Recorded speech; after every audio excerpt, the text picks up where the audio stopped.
Hey, this is the King of the Mountain and the founder of TNA Wrestling. That's right, Jeff Jarrett here. 6-time NWA champ. Oh, yes, and also I am the co-host of the weekly podcast called My World with Jeff Jarrett. All right, right now you're listening to TNA Cross the Line Podcast. TNA Wrestling Cross the Line.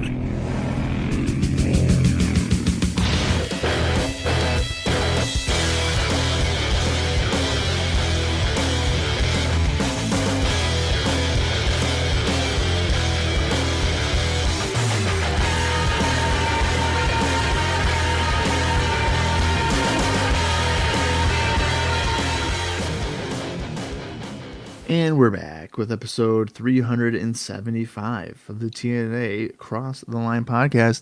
I am Bob Colling Jr., and with me, as always, is Dallas Gridley. In Dallas, we are at the Go Home show before Hard Justice, which is just a few days away. And on tonight's episode, we have a 8-man tag, no disqualification match, where we will see the TNA Tag Team Champions LAX teaming with Christian Cage and Rhino, taking on Team 3D and the number one contenders, Beer Money Incorporated. Perhaps we will also get some kind of answer from Sting, because the end of last week's episode that we did not just record 20 minutes ago saw a crow in the rafters. In my understanding, I haven't looked it up. I don't think in Florida you're allowed to have a crow as a pet. Don't know. Okay, I gotta look that up right now. Yeah, look that up. That could be a different type of law breaking thing here. But yeah, that is what we've got. So Dallas, how are we feeling with Hard Justice just right around the corner? Fortunately, you cannot have a crow as a pet, so that is definitely a law that we're breaking. Oh, see, there you go. Fucking Sting. Fucking Sting. I think on paper I'm feeling okay. Last episode, it was okay. Very middle of the road for an episode of Impact. When I'm saying it's a middle episode, you know. So here's the thing. I was gonna point that out. I mean, the times that you have said middle of the road or anything without hesitation, it's rare. Almost never happens on this show. I don't even know if you haven't given a show a thumbs down more than like 5 times this entire podcast. I'm looking at it to confirm that. If we're talking episodes of Impact, I've given 1 a thumbs down. That's insane. They've all been at least in the middle. We're going 4 years of impacts. And this motherfucker has given 1 show a thumbs down. Everything else has been at least average to good. That's insane. 22 episodes in the middle for me of impacts. The fact that I can count that, I guess, says something. But whereas Bob's, I would be here for a little while if I'm. Although, listen. That being said, as I scroll, you have liked a majority of the episodes as well. You have given way more thumbs down though. Are these thumbs down and thumbs up and stuff from the very first episode, like weekly pay-per-view number 1? I have that. I'm looking at just impacts currently. I have them in different columns. There's a lot more red and yellow in the weekly pay-per-views. We'll just say that. I would for both of us. I would believe that. Impacts, I was just looking at impacts, and then I have monthly pay-per-views as a separate thing too. And then I have our bonus episodes, which I hate to say it, we have not watched a single good bonus episode, which is probably why we've really delayed doing another one. And not just because of our schedules being busy. I think it's just we had a really rough time. You know what? Maybe that would be good bonus episodes for our book club. Book club bonus episode? Yeah. Just go. Oh. Not even chapter by chapter for Russo. It'd just be thought by thought that he has. Hey, that could be interesting. Yeah. But anyways, needless to say, last week was okay. Very And okay. it wasn't that bad. A lot of interview segments. It was not bad. I'm not saying that. I'm saying it's okay. And that's pretty much what it was. Dallas just, guys, again, if you're new to the podcast, Dallas is the type of viewer that likes the flips. If there's not flips taking place, he's checking out. There wasn't a lot of action in general. Yeah. Well, you know what we did have? We did have the shocking return This is what I'm saying. Awesome Kong. This is what I'm saying. Shocking. The landscape has changed as Tracy Brooks is standing at the top of the map. Okay. Yeah, okay, we're talking about the Sting thing, which happened the last, 10 seconds of the show. Yeah. But really the issue here is Kong returns after 2 weeks off, by the way. We should just run down the show, and then as we get to the... Because we're just going to be redundant. I agree. Let's do it. And then we'll even do ratings, and then we can give them... Okay. The July 31st, 2008 episode of Impact was the following. Beer Money Inc. defeated Christian Cage and Rhino in 10 minutes and 50 seconds to become the number one contenders for the tag team titles after Team 3D got involved and cost them the match. After that, we saw Curryman, Jay Lethal, and Shark Boy defeat Johnny Devine and the Rock and Raven Faction in 3 minutes and 53 seconds. Then we saw a non-title major upset, where I'm going to say it, major upset, as Consequences Creed defeated the X Division champion Petey Williams in 5 minutes and 17 seconds, which has now granted him a match on the pay-per-view. That's the kind of shit I like. He beat the champion, and now he has earned a title shot. Yeah, I mean, that's just booking 101. I love that shit. Yeah, simple and effective. It doesn't need to be complicated. Right. After that match, Matt Morgan defeated Sal Renaro in 1 minute and 7 seconds.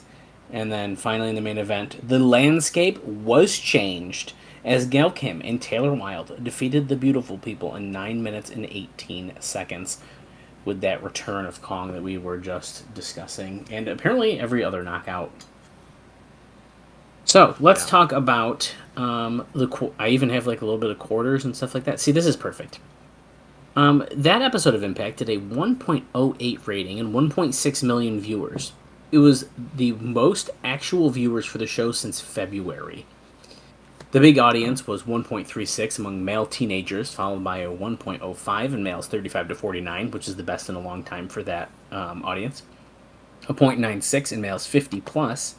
Where they remained weak was the target males 18 to 34, only doing a 0.60. The show was an experiment, and from all accounts, it has to be called a success in putting the women in the main event spot, which is, I called out kind of when they happened. Gail Kim Taylor Wilde vs. Beautiful People did a 1.18 quarter, which is the highest point of the show. And TNA traditionally does not keep its audience until the finish. In the segment by segment, Christian Cage and Rhino versus Rude and Storm match for the title shot lost 118,000 viewers. Divine and the Rock and Raven Faction versus Sharkboy, Curryman, Jay Lethal gained 44,000 viewers. A quarter featuring Lethal asking Val to marry him again, the Prince Justice Brotherhood, looking for the Ring and Joe and Nash promo gained 220,000 viewers. Holy crap, that's a big jump. Yeah. Booker and Joe in the cage doing the promo and Brawl, plus the Daivari promo and Styles promo lost 59,000 viewers. Petey Williams and Consequences Creed lost 148,000 viewers. Matt Morgan squashed the post-match brawl with Tomko, and more of the Prince Justice Brotherhood gained 118,000 viewers. And then the main event, and then Joe searching for Sting gained 118,000 viewers as well. So very interesting way it broke down, but if they held that audience and it gained viewers by putting the knockouts at the end, it's pretty good.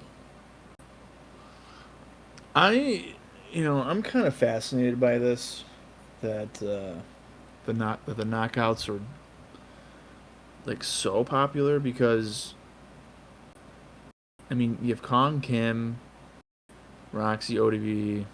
Yep. Beautiful People, whatever.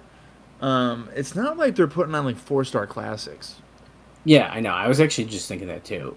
I think it's so different from what else is happening in women's wrestling at the time that maybe it's just really got people's attention. But is it though? Because I think at this point, I don't think WWE is really doing. They're dead. No, they're not. They're not doing like bra and panties and mud pits. No. They stopped doing that in like 2006. I was gonna try to look quick, but I don't even know how to look at this quickly. Just Google. Last time there was a bra and panties match in WWE. That's not really what I was gonna be looking up. You're gonna be more vulgar, okay? No, I just wanted to find like a show from. What was the pay-per-view that happened around Victory Road? That would have been July. That would be before SummerSlam. So Vengeance. Okay, let's. Assuming there's that, I don't know if that's even accurate, but. Nope, it's not. Unfortunately. Okay, well, why don't dude? I'll do it. I just like how do I look for it if I don't know what show I'm looking for? This is simple, dude. You go to Cage Match. That's what I was on.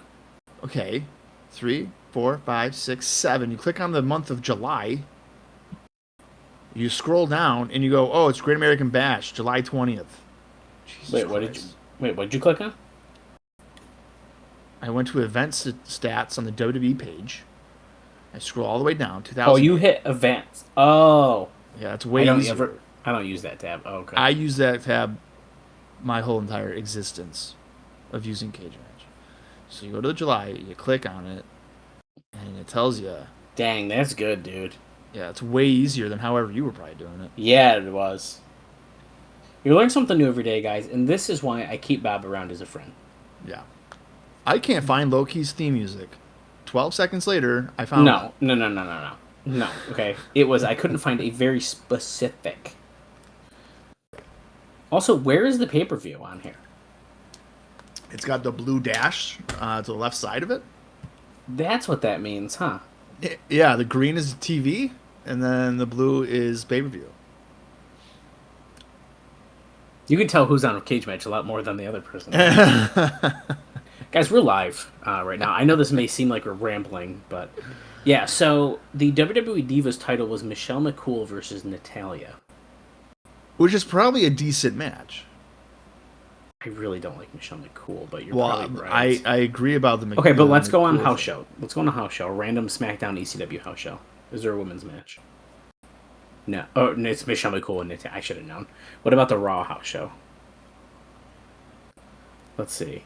3, 4. There's an. Oh, okay. Beth Phoenix and Katie Lee versus Kelly and Mickie James. That might not be bad. Kelly, I don't know if in 2008 she got good, but she was like not a bad worker for being a female. Victoria and Maria had a match on SmackDown. Yeah, I don't know. I guess you're kind of right though. I mean, that's what I'm saying. So here's the thing, right? So a lot, and I don't mean to, if I cut you off there. No, you're fine. But the stigma of women's wrestling in WWE, I think, stems a lot from the Attitude Era. From 1998 till 2001, it's all about tits and ass. Hence the TNA name. I was just going to say that. But during that time, there was no... Survivor Series 2001, they reintroduced the women's title. And then Sable was the champion in like 98 or whatever. But for the most part, there was not like a focus on the women's championship. Like Stephanie McMahon was the champion, and like when Lita beat her, it was a pretty big deal. But they had the bra and panties matches and all that stuff. Now that carried over a little bit into the Ruthless Aggression era, which I'm currently also reviewing. I'm about to be in June of 2003. Whoopie doo. It definitely carries over there, but I would say that from my recollection, I think WrestleMania 21, they do like a Playboy Bunnies thing because it's like in Hollywood. 21. Yeah, 2005. Is that the pillow fight they do or something? Yeah. Yeah. Tori and Stacy. Yeah. Yeah. Yeah. Now I'm looking up WrestleMania 22. I don't know. Okay. I don't think they did it there too. So I got something here that I think is. This is. Well, I went to 2009, which I did not mean to do. Okay. But I think it still kind of works for what we're talking about. So if there's at SummerSlam 2009, there is not a women's match on the main card. However, there is a pre-show battle royal with probably the entire women's division. So I think this kind of gives us a look at the landscape. So there's Mickie James, Katie Lee Burchill. Maybe a slight spoiler, but one of our knockouts might be appearing there. I don't know. Yeah. Beth Phoenix, Jillian, Layla, Maria, Melina, Natalia, Kelly, Alicia Fox, Rosa Mendez, Brie Bella, Nikki Bella, and Eve Torres. I mean, that's a pretty good glimpse at the division. Okay, so I'm gonna continue on with my thought here. I think in WWE, so like what I'm saying is like where I'm at in 2003, they have like Trish and Victoria and Molly, Jackie, Jacqueline, Jazz.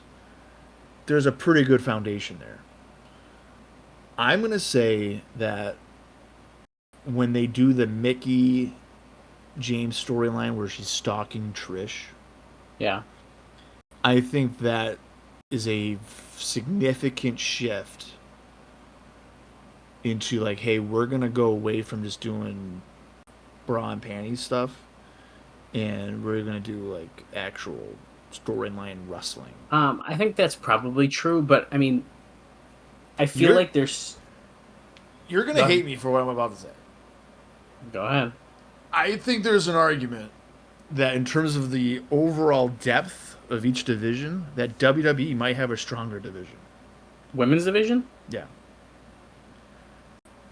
I don't know if that's accurate. And I know what you mean by that though. Because I feel like we don't have the Knockouts division's not deep. But it's also very new, right? Yeah.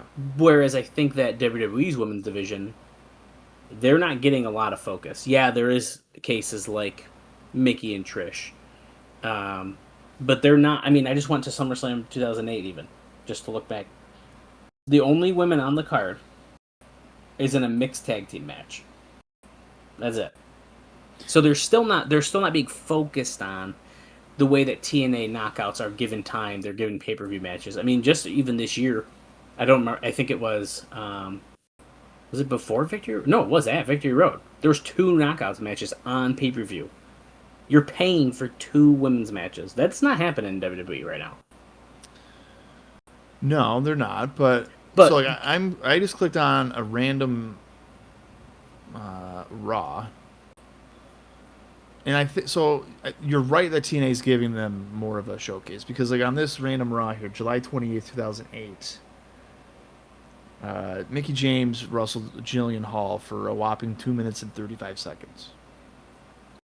All right. And then our match with our knockouts that we just saw went 9 minutes, 18 seconds in the main event of the show. Right.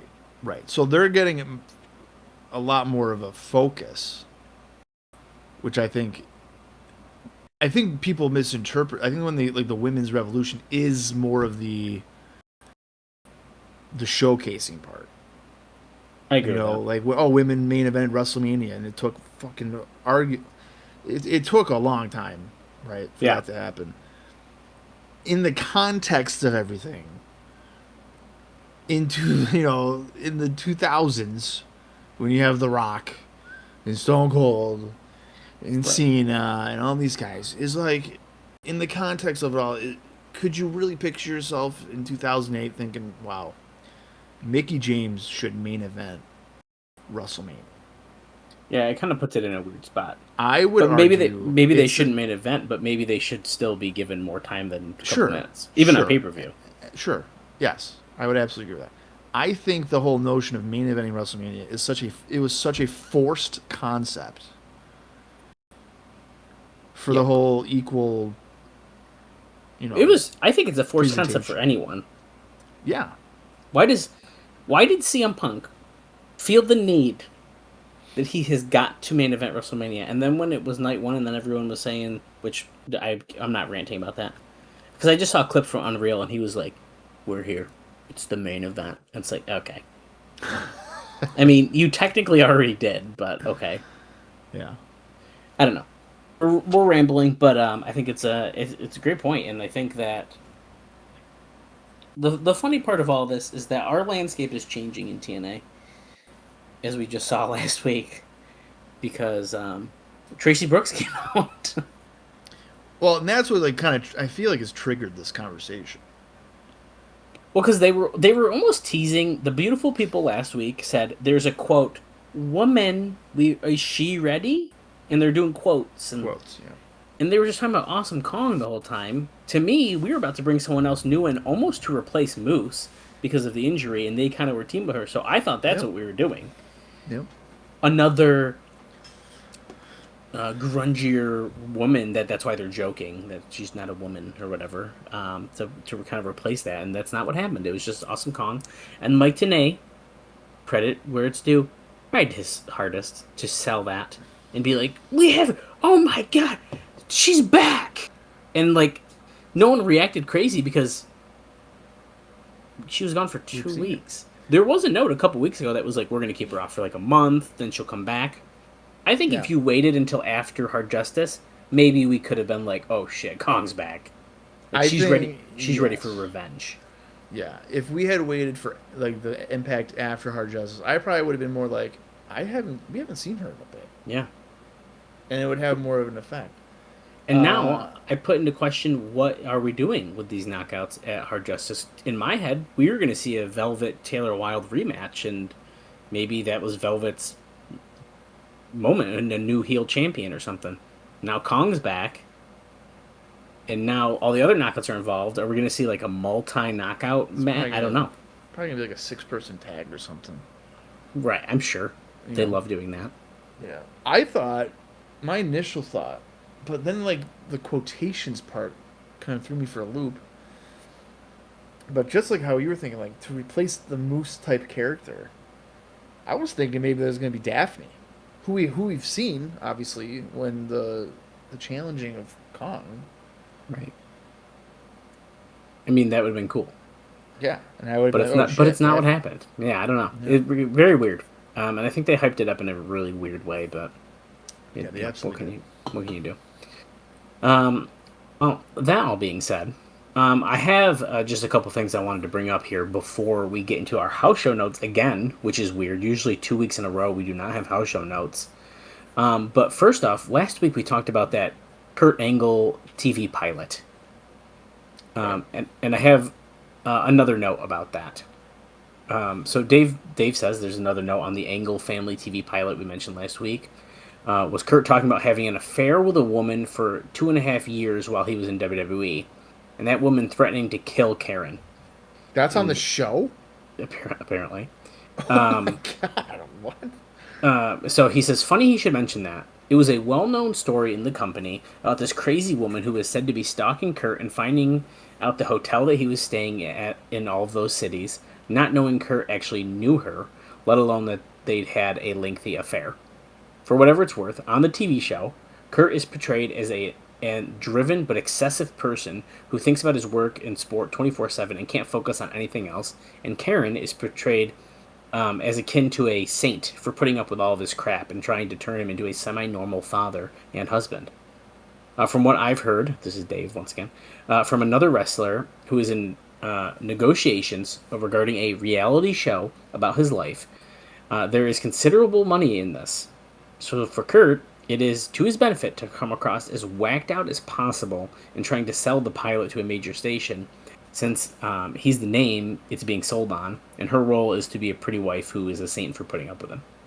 So that's why this sounds so insane, which makes sense, right, if you know reality shows. I am stunned that show would not have been picked up by VH1. It's 100% a VH1 style show, right? It's 100%. I'm stunned. That was the best time in reality TV right there. Flavor Flav. Dude, that's some good stuff. Pumpkin spitting on New York. It's all timer. Yeah, that's great. What was the brothers? The Chance or something? Chance and something? Oh, man. There's so many. There's so much. Rock of Love. Rock of Love, I was just about to say. Surreal Life. Surreal Life was really fun. This is so much. So much good stuff. The Real Angles or whatever. That would have been perfect. It could have worked. The other thing I want to mention briefly, and I'm going to try to make this quick because we don't really need to. You want to know what's funny? Yeah.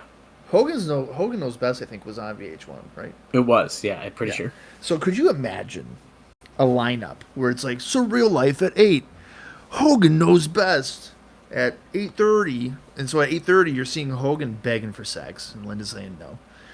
9 o'clock, The Real Angles. You got Karen begging Kurt for sex. He's going, oh my god, no. And then at 9:30 hour you got whatever, the last shot of tequila with tequila or whatever it was called. You could just have just so much content. It's perfect. God, VH1, what are you doing? Well, now I want to watch VH1 reality TV. Dude, I'm telling you. Spinoff.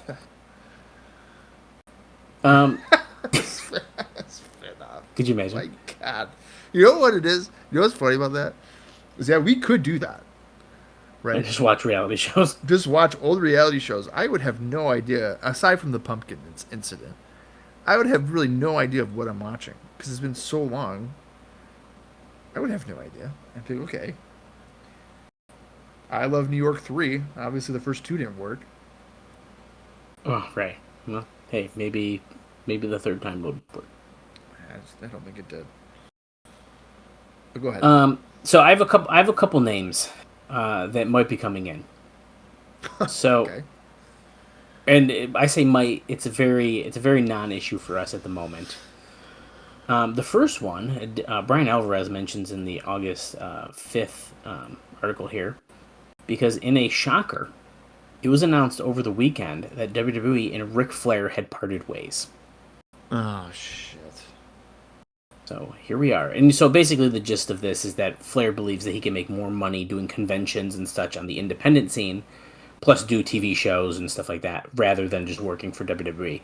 Now, this kind of all stems from trying to even work an NWA Hall of Fame ceremony, and WWE essentially nixed that and a bunch of other dates that he had, and so I think he kind of got fed up, and so he's going to leave. What's really funny about this is that he had his retirement match 4 months ago. Yep. And he's already being like, I'm out.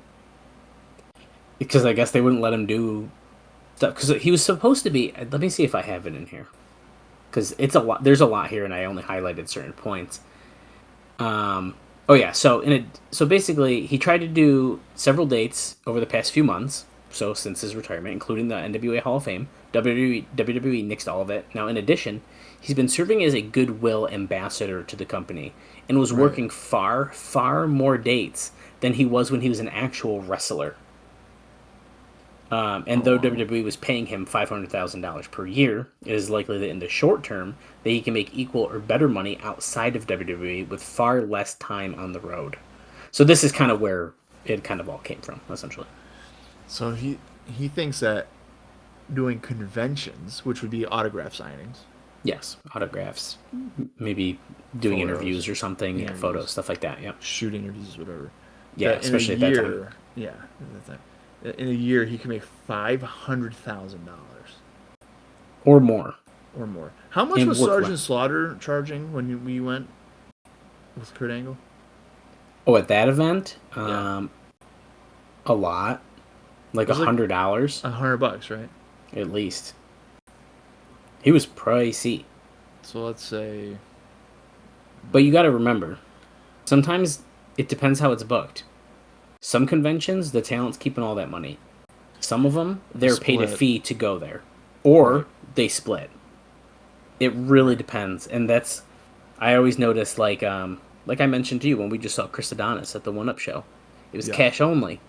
And I think that's probably because they were split. splitting it. yeah, And I had no cash. that's exactly what that would have been. So Now, I'm just trying to think. I mean, he probably would get pretty. He could probably get pretty close, especially coming right off of his retirement. I think that's the bigger part of this, right? Yeah, Timing. right after.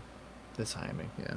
Now, with all this being said, he notes that there's no information on whether or not there's a non-compete. But one would presume that if he were to let out of his contract early, that he would be barred from going to TNA through the duration of the deal. And unfortunately for us, TNA is massively interested in him, as you can imagine. Oh my god. Although, aside from his non-compete, there would also be the Vince Russo hurdle, as Flair and Russo had some major issues during their time in WCW and are hardly on the best of terms. Okay. All right. So, this is hilarious, right?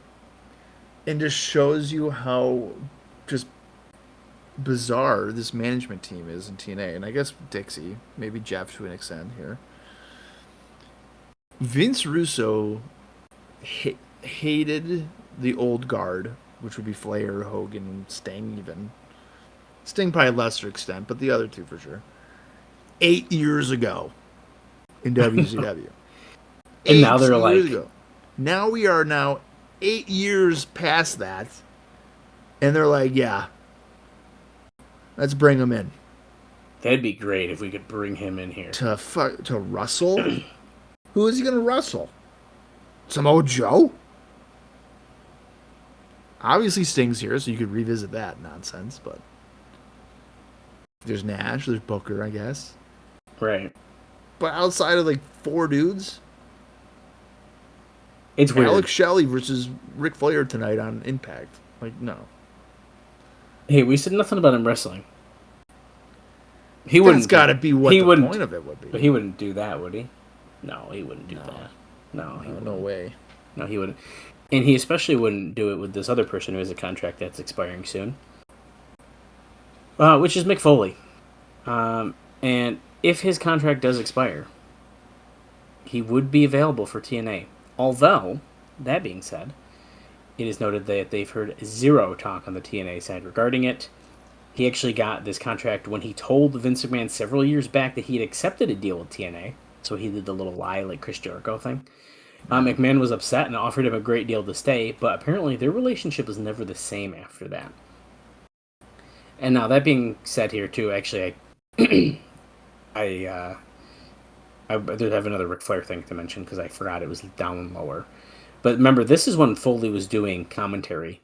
Yeah. And then he essentially even says here, he has not responded well to being yelled at on commentary by Vince McMahon, which he has mentioned in interviews after this. I want to say, I don't think it's SummerSlam. I think it's actually the Great American Bash that he has said that he was just getting screamed at in his ear about something, and in that moment he was like, I'm not dealing with this. Like, he was done. Yeah, so it's not for sure that he's staying or leaving at this point in time, but it is at least being talked about. Now, just really quickly back to Flair, because I forgot that this was down here. Dave Meltzer adds on to Brian Alvarez's kind of stuff here. This is, while Flair had publicly stated that he would never work for TNA, he did get along with Jeff Jarrett and was a proponent of Jarrett in the Four Horsemen in WCW when many didn't see Jarrett on that level, and the Carolina fans rejected him in the role. Now, also, for TNA, bringing in Flair to like house shows for autograph sessions would likely help attendance, and if not, him being there for autograph signings like Kurt Angle does after the show would more than pay a strong per-date deal for him. At last word, he had no interest in doing any matches, so there you go. What form of non-compete he signed is unknown, nor what, if any, limitations there are legally on him working with TNA. You know, Ric Flair has such an unhealthy relationship with in-ring wrestling. Mm-hmm. Because realistically, he had probably one of the best send-offs with Shawn Michaels. The whole "I'm sorry, I love you." Yep. Cinema at its finest. In front of, what, 50, 60,000 people, whatever, 40, however many it is.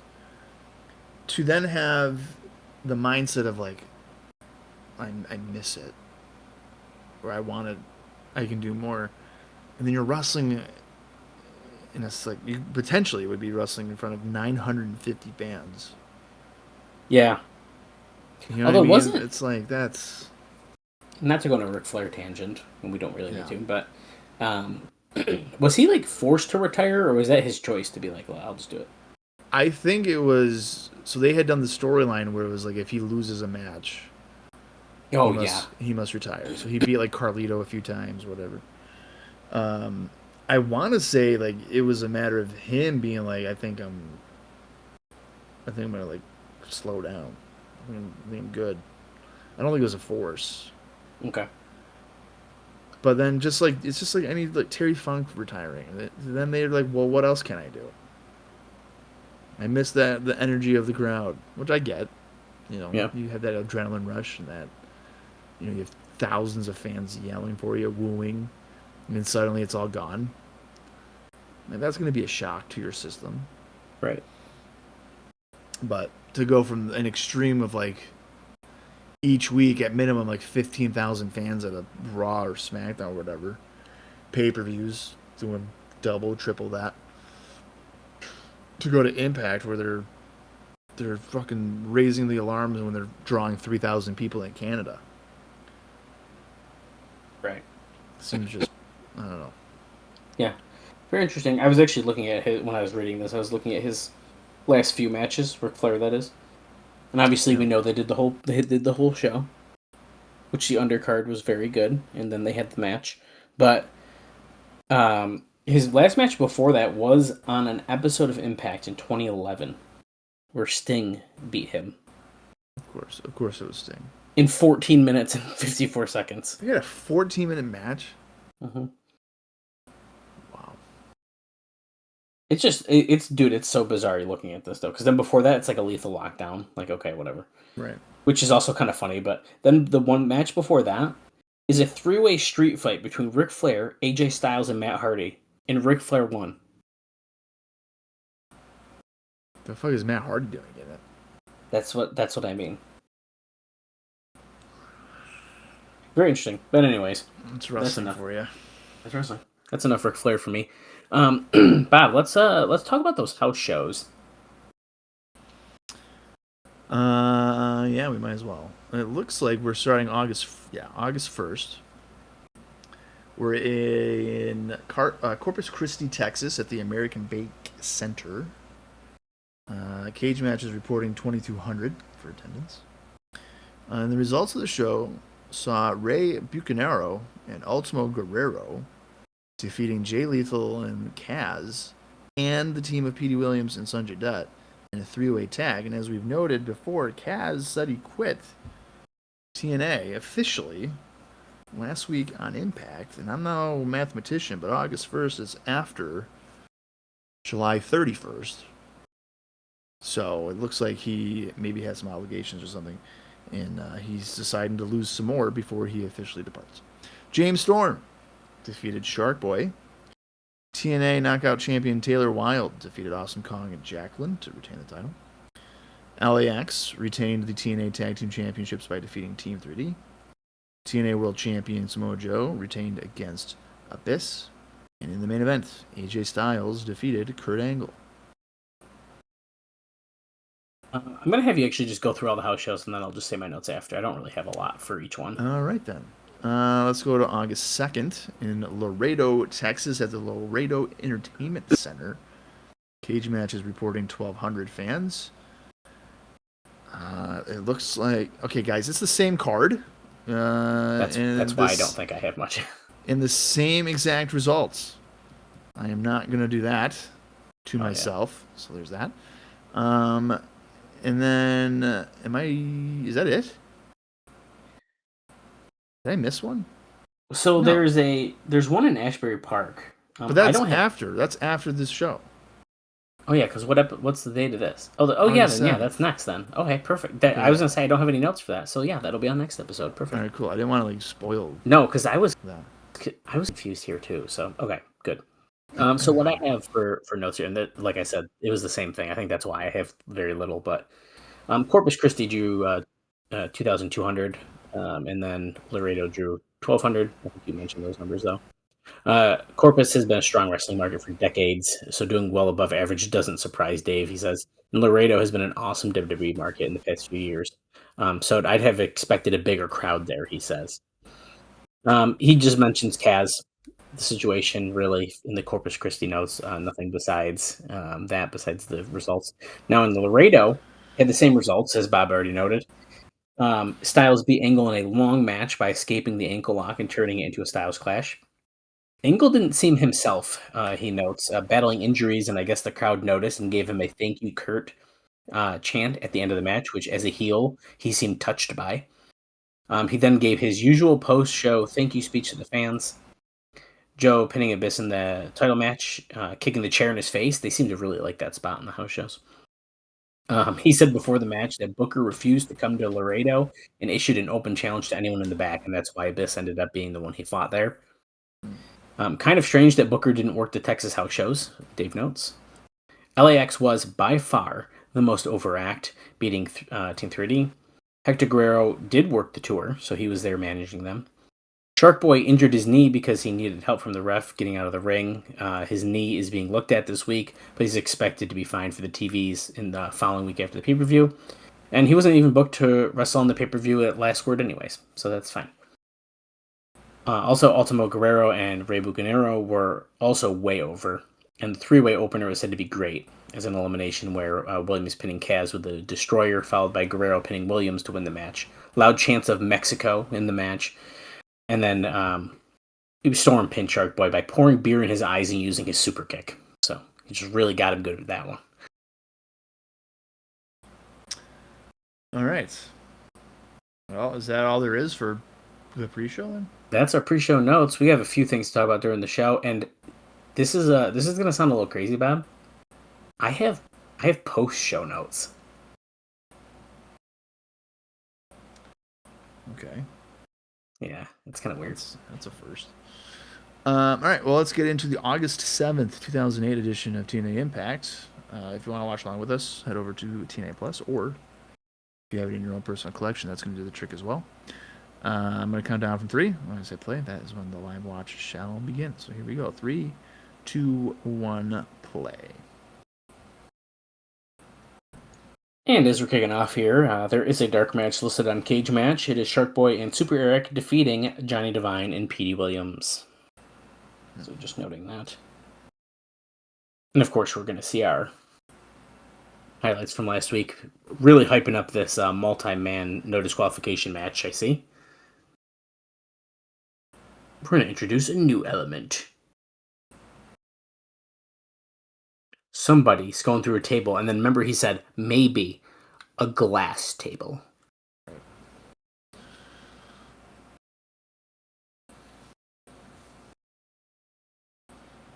Eight-man, no disqualification match.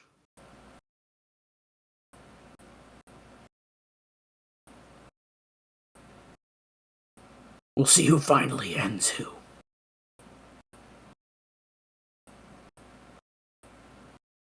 What?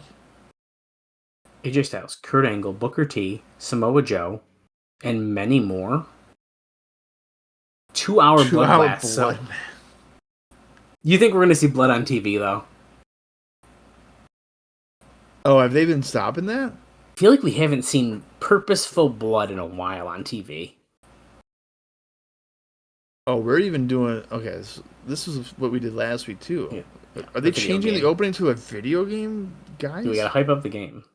My favorite thing about the video game situation is where you have newer people in it, like Booker T.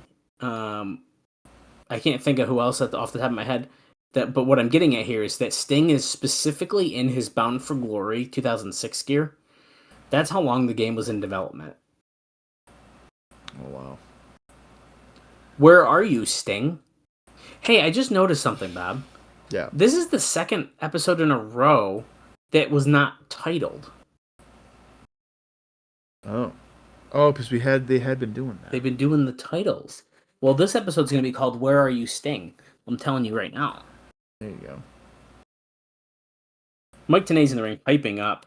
Hard So I don't know Justice. if did we even really mention it. So we got the 8-man tag, but then there's like a Weapons Gauntlet match. I'm confused of what that means. I wonder Jeremy Borash, who's in the crowd. I'm amongst the Okay. wildest in the Impact Zone ever, and they're barely chanting. But okay. Yeah, there's right behind him is a 12-year-old boy. There's another guy next to him that looks like he's only living off of air. That's how thin he is.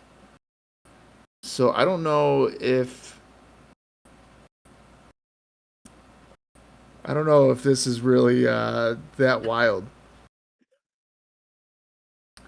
Living off of air. Holy shit, dude, that was a wicked good one.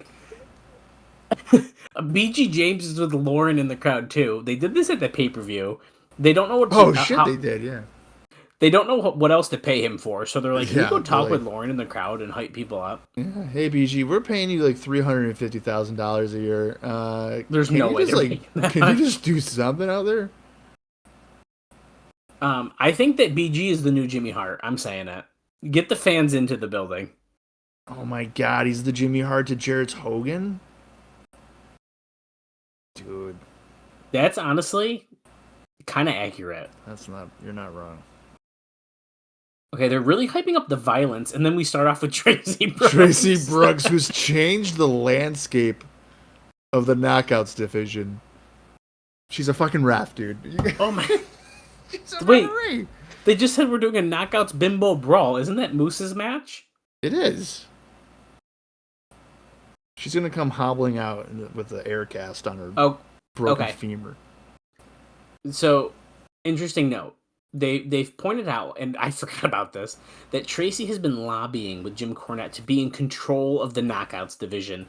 So that's what they're kind of hinting at here. So now she's refereeing this Knockouts Bimbo Brawl that she must have helped make happen. There was one segment backstage where she was like, "You're not gonna regret this," and then we're supposed to piece that together to where it's a change in the landscape because she probably gave him a blowjob and he was like, "Yeah, honey, you can." Hey, we don't know. Character Tracy Brooks, Character, not real life Tracy Brooks. Changing the landscape is how Triple H always says, "This is a new era." Dude, they have changed their eras every 5 months. I think it's even quicker than that. That's insane. How crazy it is. We saw Jacqueline come out, and her opponent here is Roxy, who's coming out with the cart that Moose would have normally come out with. This is fucking Raven, dude. Yeah. The lights and everything? This is Raven. She's been doing it, but I definitely get that with the weapons. Is she wearing a skirt? No. Thank God. Okay. Look at Jackie sliding the weapons out of the ring that she's putting into the ring. Yep, she's like, absolutely not. Well, I mean, I would just use one of them, maybe. Oh, she just kicked her right in the face. Oh, she might have got her good. I feel like that took her for a second. Like, oh, okay. You just kicked me in the jaw. I have great more appreciation for Jacqueline. Not even just from watching this, but from watching all the Sunday Night Heats and shit, where she's like actually really good. Well, I was just gonna say too, like speaking of people who were in the era that we were talking about, but who can actually work very good, Jacqueline. Right. Yep.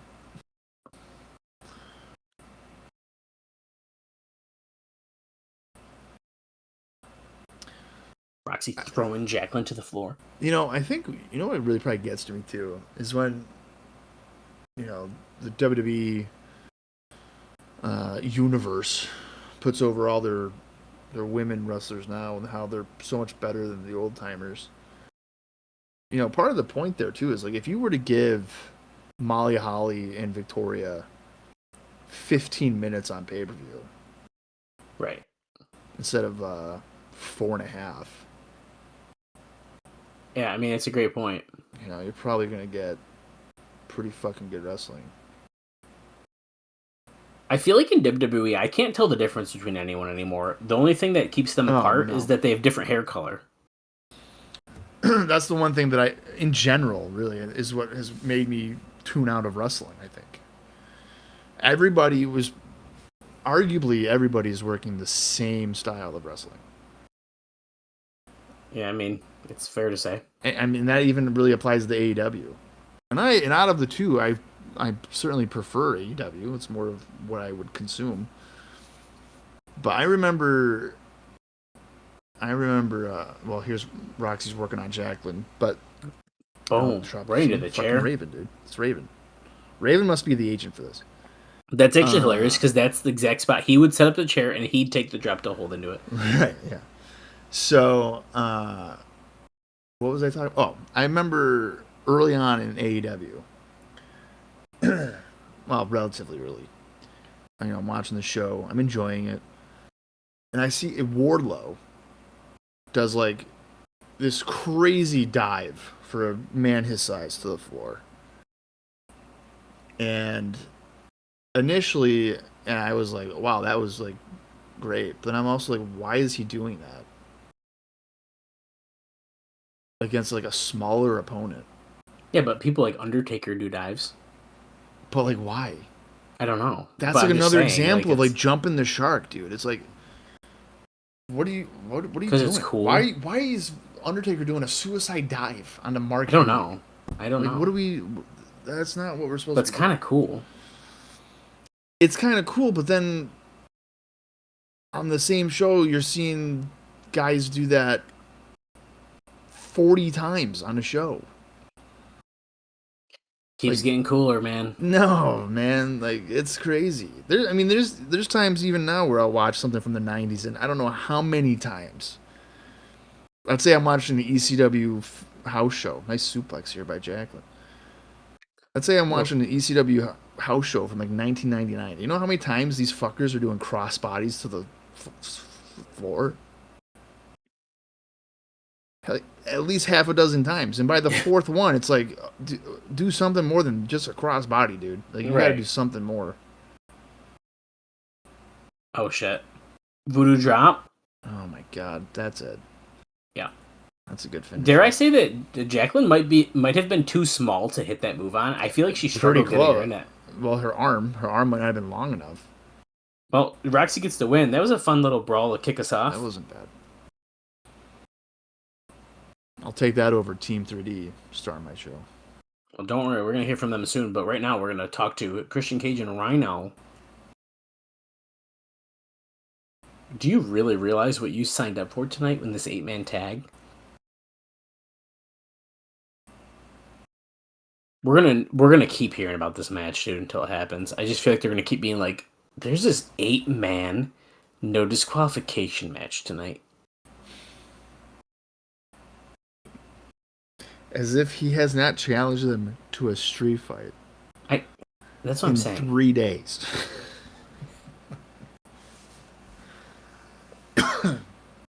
Can you handle a no DQ match with 4 additional people when you're fighting them in 3 days?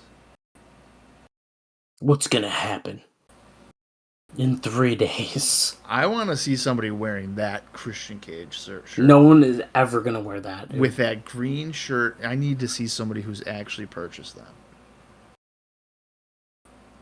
That would be a great like deep cut shirt to wear to like an indie show.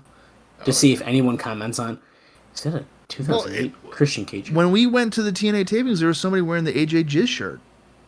Yeah, there was. And I caught it from across the building. Yeah, I was like, Bob, I think they were in the Jizz shirt. Yeah. Which is hilarious. I wore my vintage Raven shirt, so we all got to do what we got to do. Yeah, you do. And Bob didn't do wash, so he did not wear his Jarrett shirt. Right. Imagine if you had Jarrett and I had Raven, and we could be like, Raven got screwed in April 2003. Yeah. Next time. I don't think they're coming back to Syracuse. From what I saw, they drew better in Syracuse than Albany. That's true. Yeah, Albany. Yeah, I'm just saying. But didn't something happen in Albany like recently that kind of might have screwed them over? Or no? Like NXT? Wasn't NXT in Albany like? But that really, I don't know. I don't know if that ever really affects it.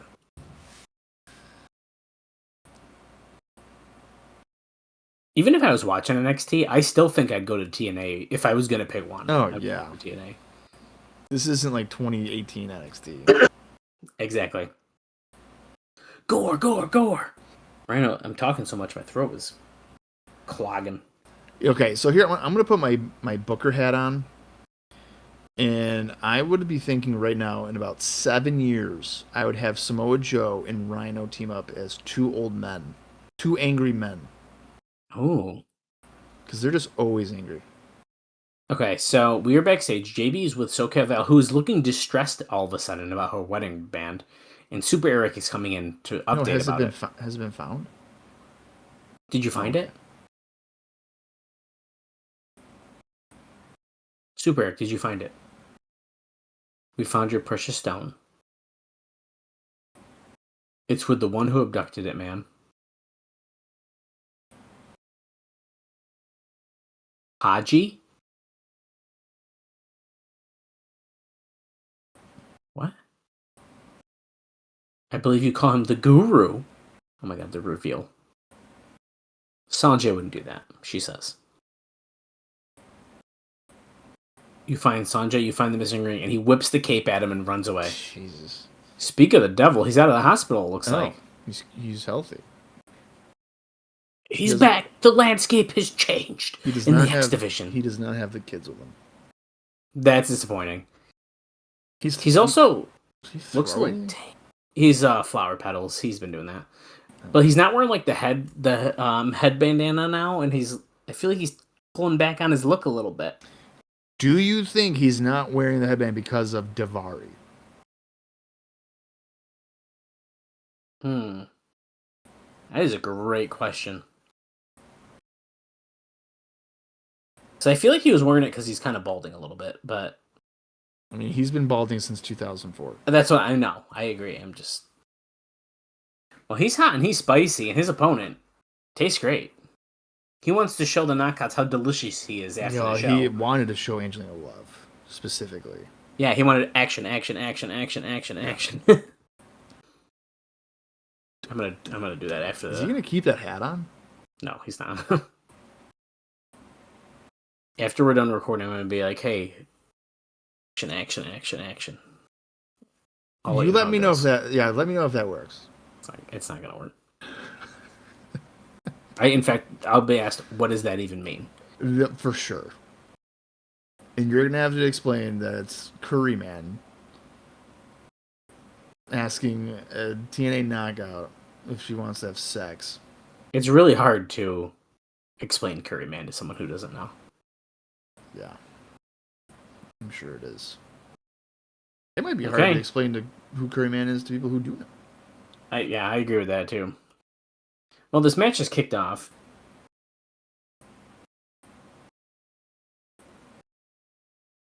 The Guru stepping on his back.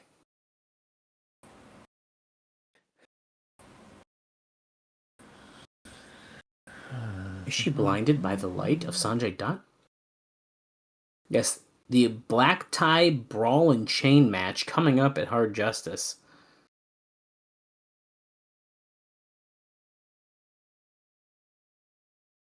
Each man is going to wear a tuxedo. You have to either strip your opponent and humiliate them, just like Jay Lethal was humiliated, or get the pin and make him submit. So you either have to strip your opponent or pin them or make them tap out. That's the rules for the match? With Jay? I think that... Yeah, I feel like that's not the kind of match that they need. Oh my god. So it's a tuxedo match. But they're attached with a chain. With a chain. And you could just do a regular match. You don't have to do that part. I don't know. SoCal Val has come out here asking for her ring from the ramp area, and Sonjay doesn't even know she's out here yet. He's ignoring her. I love how the way they're shooting this, she's yelling to basically nothing. Oh, now he's acknowledged her. What did you do? Oh, that just caused a distraction. Could that cost Sonjay Dutt the match? I want my ring. Hip attack in the corner.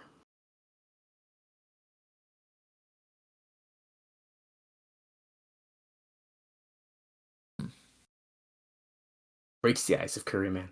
Vale looking on in disappointment. Remember when SoCal Val's job was literally just standing on the ramp and they would look between her legs? They would shoot underneath her leg. Yeah, it was so weird. Yeah, that was such a... Feet on the ropes, and Dutt That steals was it. so cheap. I like that bulldog into the corner with the kick combo. I really like that. But Sonjay Dutt, oh my he god, he kicked him just in the low-blowed nuts. Curry, man, after the match. Okay, SoCal, this is the first time she's actually been pretty mad at Sonjay since she pretended to be in love with him. Well, I don't think she suggested that she's in love with him. She thought about it. She's a level of confused. She was open Shark to Boy. it. Well, here's Shark Boy.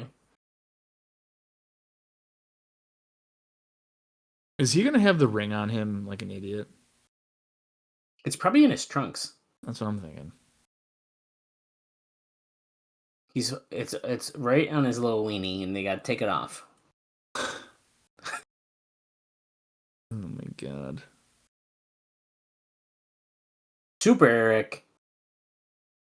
Press slam. Sonjay Dutt going for the ring, which is...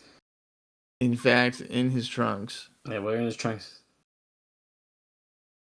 She can't believe it.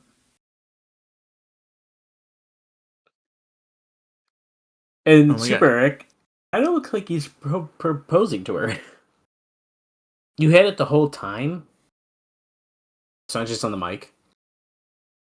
This is an entire misunderstanding, Val. I would never take your ring, Val.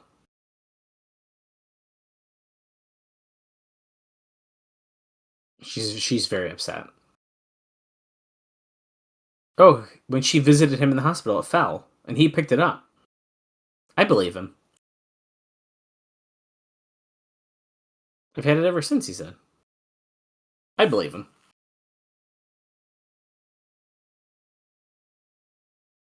It's been under my pillow every night when I go to bed. Oh my god.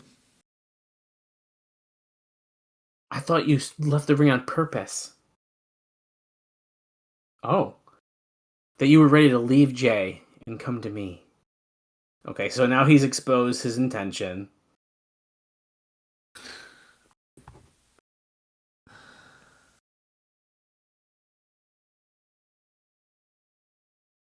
You know how much I care about you and what you mean to me.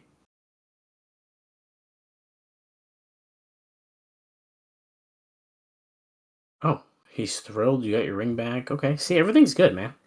Good. Look at him rolling his eyes. He's like, wow, that's pretty crazy. And then we just cut to the back. Okay. Team 3D with Beer Money in the back getting interviewed now. Now, Bob, I do have a note about them. Team 3D's contract is expiring next month. Yes. And we haven't heard anything internally regarding their status. It's over. I don't know if we're that lucky or not, but I like the idea of it.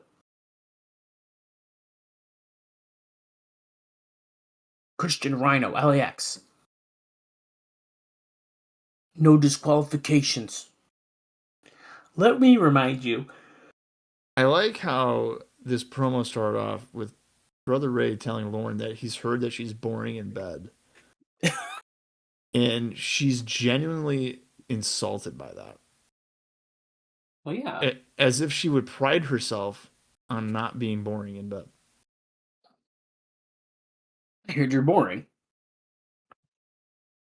Yeah, but who cares? I know, Bob is, so. Very boring. You know from experience. What? Oh, someone's going through a glass table tonight. God. James Storm just said that Rhino's back is like a helicopter landing because it's so big. We like to beat people up.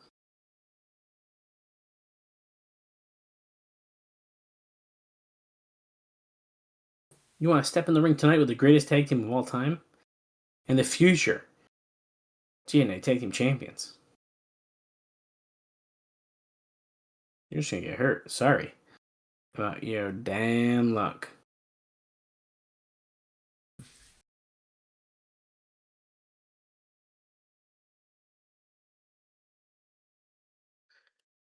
Sheik, Abdul Bashir. We're gonna see a video package talking about the price of gas again. America sucks. That's true.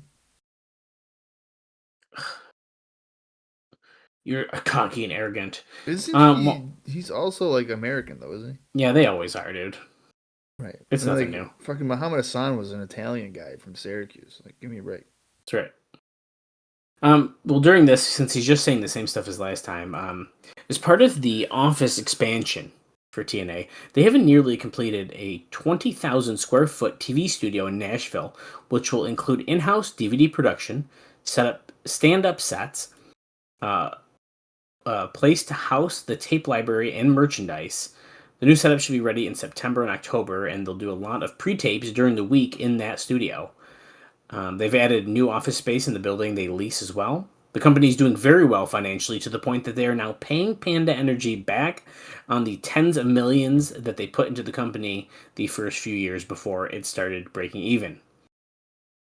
And this also being said, as the machine guns are coming out, Mike Weber was hired as vice president of marketing, and he worked for the WWF and WCW in the 90s in marketing and communications and has a lot of experience working with the cable companies. He was WCW's pay-per-view guy at one point, and after WCW folded, he went to work on the Monster Truck tours.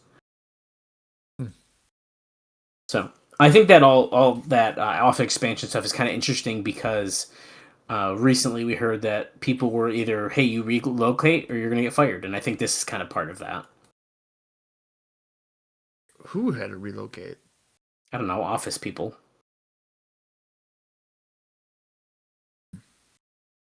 We talked about it a couple weeks ago.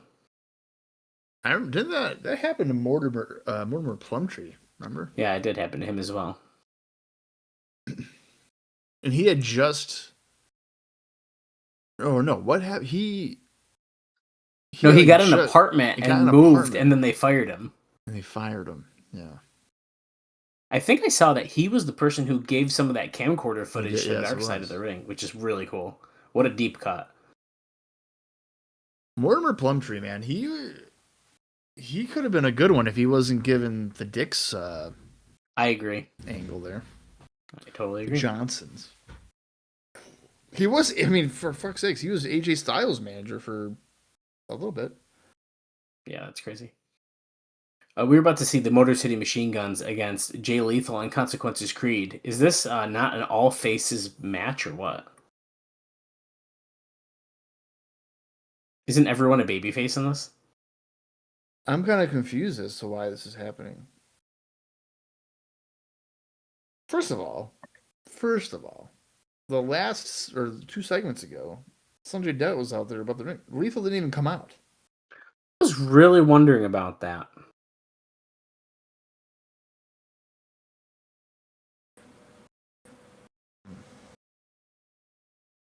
Oh, they're saying that Sheik Abdul Bashir will be in attendance this Sunday. I was really wondering about that, so I'm glad that they've told us. That's going to increase the buy rate by a whopping 0.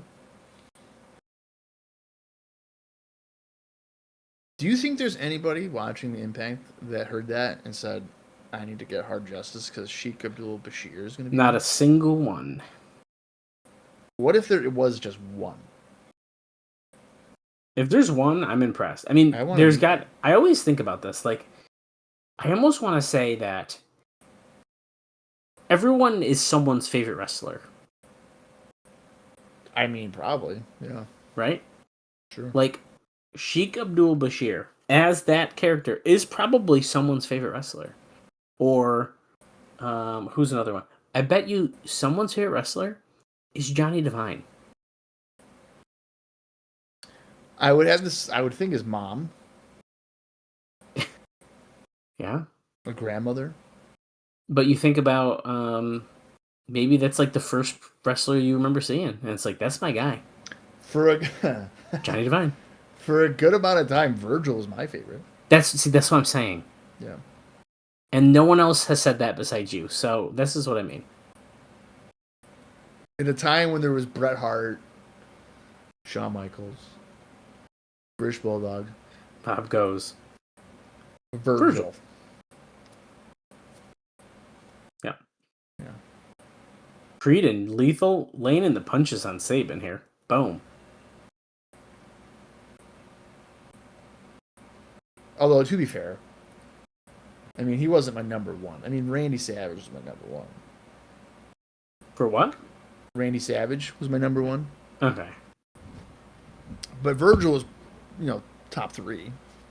Top 3. Octopus stretch by Chris Sabin on Jay Lethal. I'm trying to think.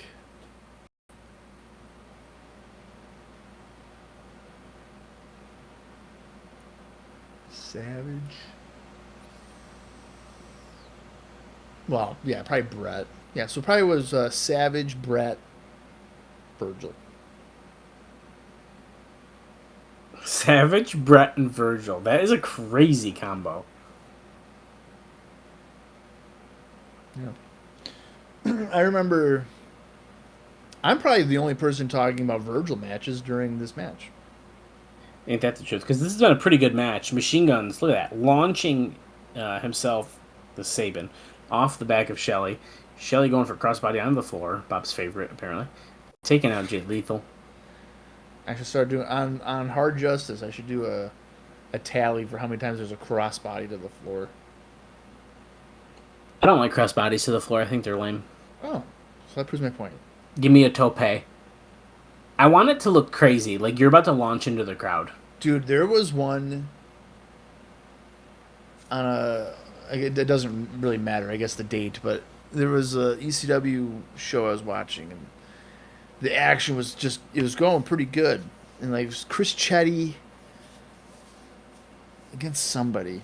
It might have been Just Incredible, actually. I don't know. But it was going pretty well. And he goes to the top rope, and whoever he's fighting is on the floor. And the crowd is just like, oh shit, this guy's going to do something crazy.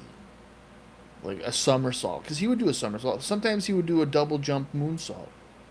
They're anticipating. They're like, yeah. Oh, yeah. And he does a fucking crossbody. Oh, my God. And it was a shitty one at that.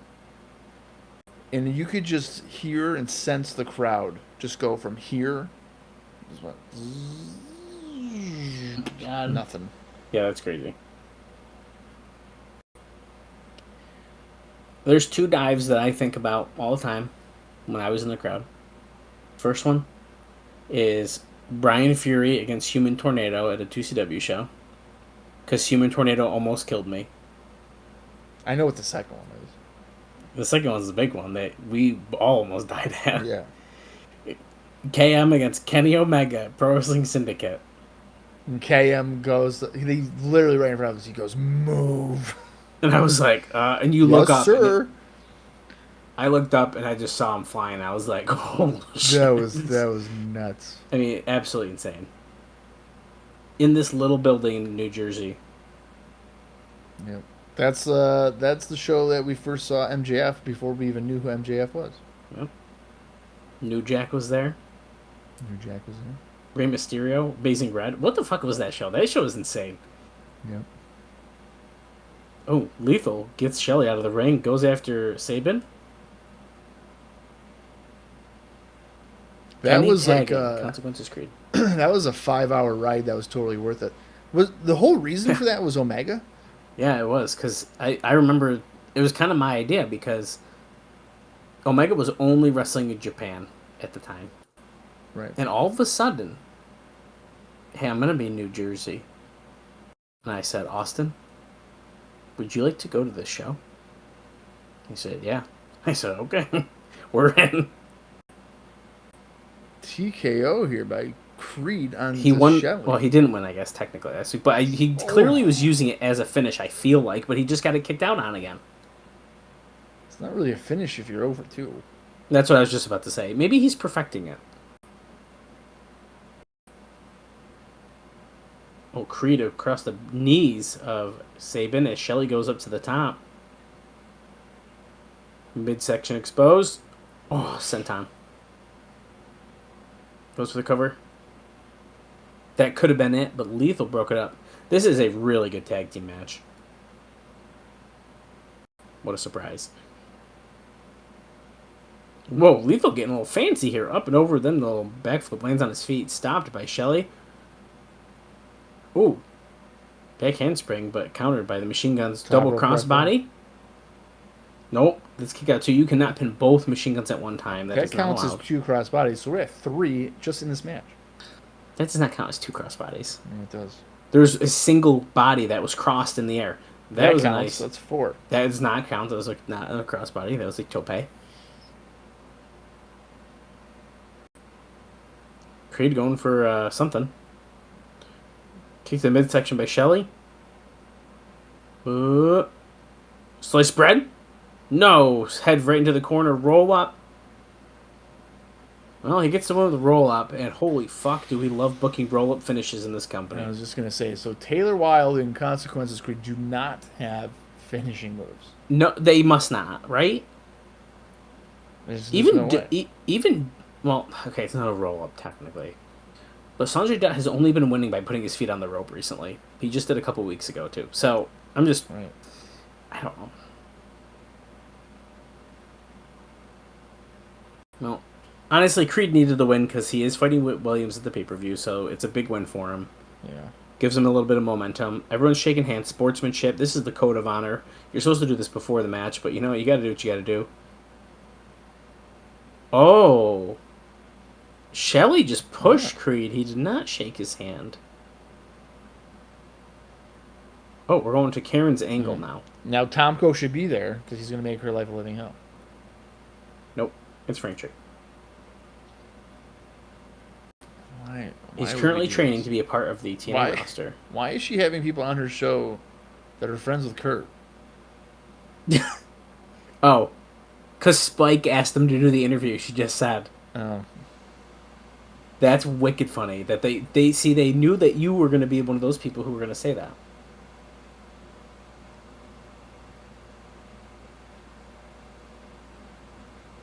How'd you start into MMA? This segment is very quiet all of a sudden. Look at the background, by the way. There's a giant picture of Karen Angle in the middle. There's a photo of Awesome Kong on the left, and then Kaz on the right. Why? What? Kaz isn't even in the company anymore. And Awesome Kong was like attacked Karen, didn't she? Because didn't Kurt have the hit?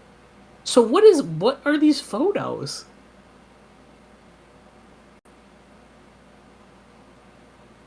Karen is saying that Kurt's a completely different kind of guy, and you know that. Oh, she's getting fed up. Nothing happened with me and AJ, so you can stop. Oh, Frank's saying, hey, there's a little treachery between us. She's like, guys, can we turn off the camera? She's saying, what is wrong with you? By the way, Karen Jarrett now. On the dark side of the ring. Awesome. Boom. Okay, I have a note about that right there. I was waiting to see when that was going to happen. So Frank just punched that producer, who's Bruno Sassy of Pi Delta Slam tag team. He essentially just didn't pull his punch enough, and there's apparently blood flowing everywhere, which we did not see. So he busted his nose real good. He broke it. I mean, Wow. Hard Justice video packager. I didn't know if that was on last episode because that note was technically in my last week's stuff. So I had to go back. This Sunday, live on pay-per-view, TNA Cross the Line.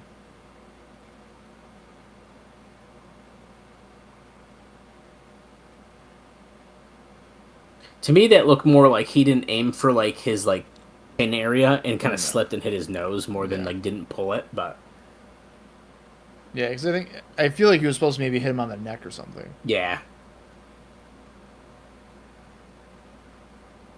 Well, we're seeing a video package for AJ versus Kurt now. So let's see. Do I have anything else I can tell you during this?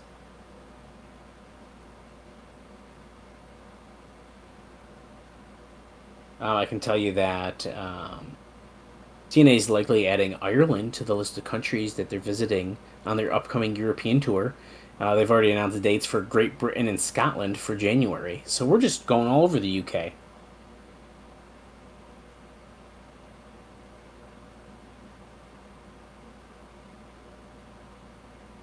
Yes, AJ and Kurt finally settled their personal grudge this Sunday on pay-per-view.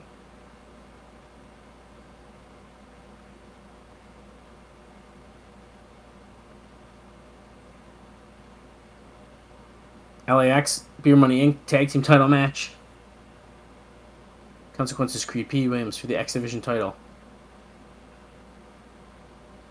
The Black Tie Brawl and Chain. Look at, we have now added them photos in tuxedos. I don't like that. Jersey Street Fight. Christian Cage and Rhino against Team 3D. Tuxedo match is like potentially the worst thing to do. Last Man Standing, Kurt versus AJ. And then 6 Sides of Steel filled with weapons match. And now JB is with Kurt Angle backstage.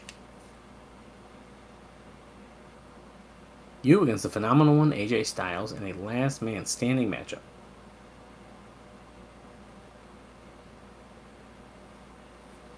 What can we expect? That's what I do.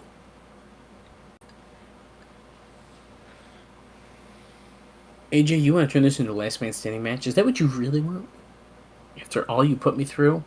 All the pain and anguish?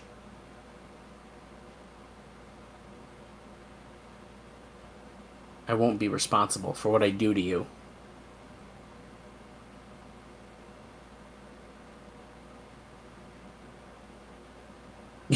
What'd you do? You went and slept with my wife.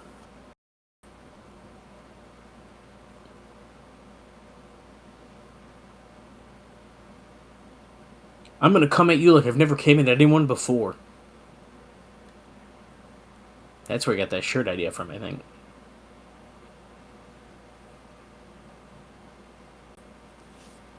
You insulted me, you hurt me, and now it's time for me to hurt you, AJ. This is personal. I'm gonna hurt you, AJ. Oh, it's real. It's damn real.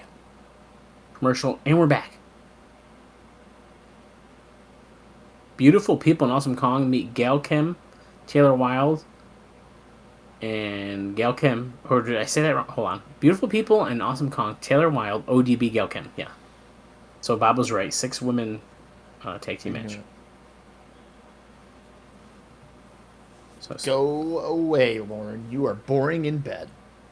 That's what we've heard.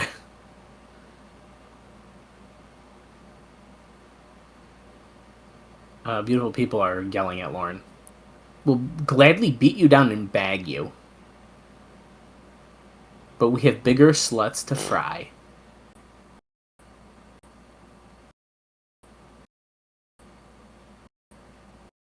So now she's talking to Gail and ODB and Taylor. You wanted it? You got it. A deadly combination I like the shirt of beauty and the beast. Oh my god, what the fuck? That's pretty good. Queen Kong.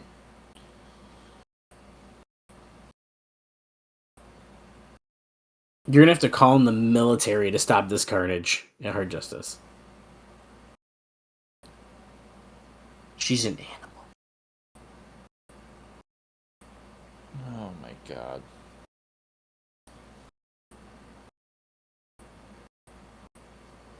Oh, Jesus Christ. I see what they're getting at. Yeah.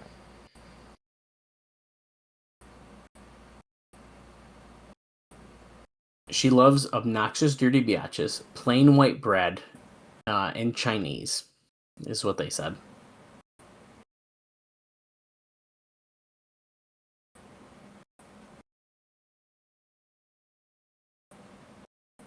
The kiss lips on the screen. Sorry. I like how that interview was basically. It felt like Angelina was introducing us to Awesome Kong. I know. We know, like, what she's capable of. Yeah. Whatever. Well, we're going into that 8-man no disqualification match that we have coming up. I will give you a note here while all these teams are making their entrance. Bob, someone has been cut from the company. Would you like to take a guess at who that is?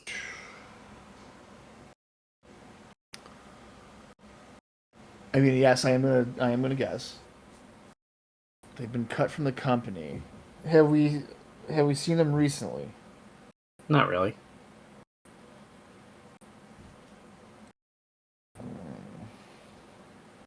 Kip James. Well, that's a good guess, but no. Damn it. Oh wait, he's So, like megastar. Hang on, I'm not done. okay. Male or female? Male.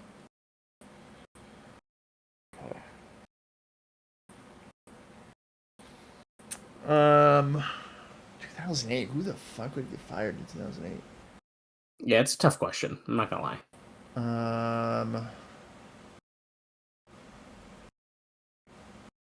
Is it an X division? No. No. That makes us even way worse. Technically, everyone's X Division, but Okay. here comes LAX with Hector. I don't know. Just tell me. Okay. Black Rain has been cut from the company. He was fucking gone months ago. What? We haven't seen him since like after lockdown. Well, Like he's been cut this past week.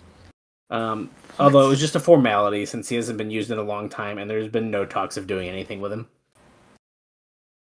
They just kept him. Does that mean Relic is still employed? No, we said a couple weeks ago that he's gone. Oh, okay. I think they got rid of Relic when they weren't doing the Survivor guy stuff. Right. Because he was helping train him. He was training him. Right. So Black Rain made it till August. Technically, yeah. After, well, yeah, but I mean, I think we saw him. It was like really weird. I feel like we saw him in relation to something for Sacrifice, but he wasn't on the show. Gore already knocking down Rhino.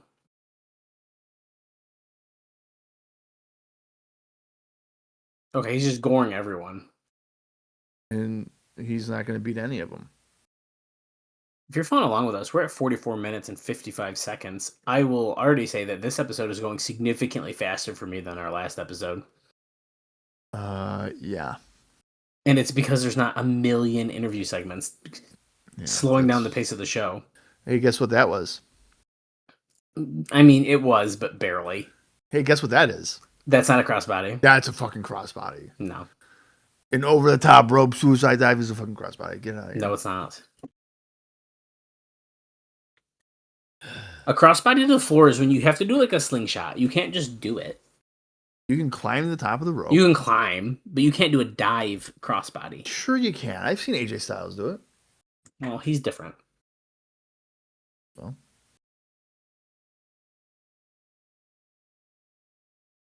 No disqualification, 8-man tag match.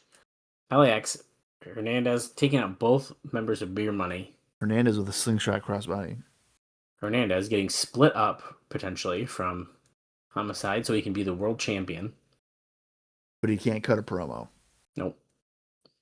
So, you got that for him.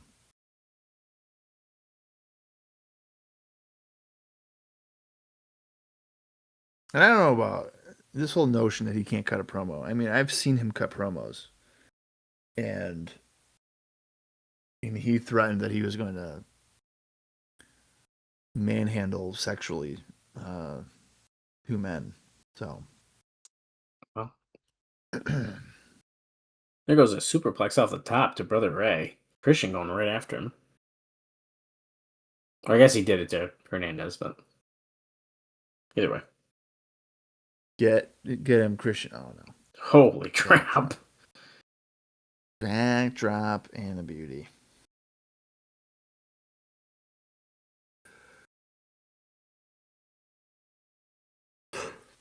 I wonder if Christian got a glimpse of Sting in the rafters on that backdrop.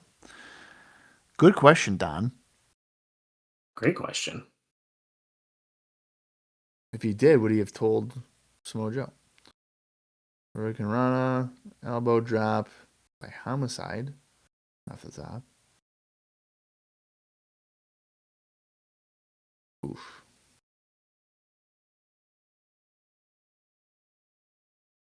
This is just a war. It's no disqualification, but really, it's just kind of tornado rules right now. We're not really doing anything violent. No. We were told tonight is going to be a bloodbath. Yeah, and I'm not seeing any blood yet.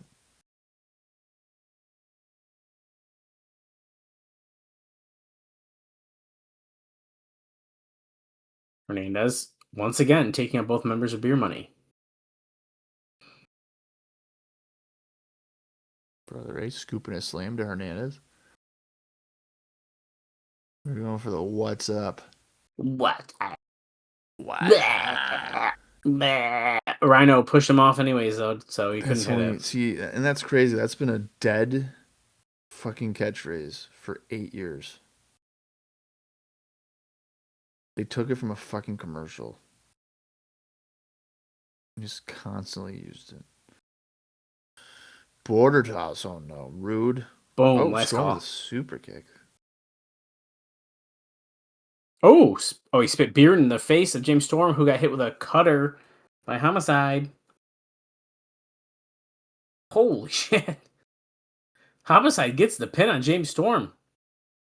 Yep. I did not expect that. Where's this bloodbath at? That wasn't even overly violent. No. It was just a tornado match. Oh, well, here we go. Weapons now after the match is done. Okay, sure.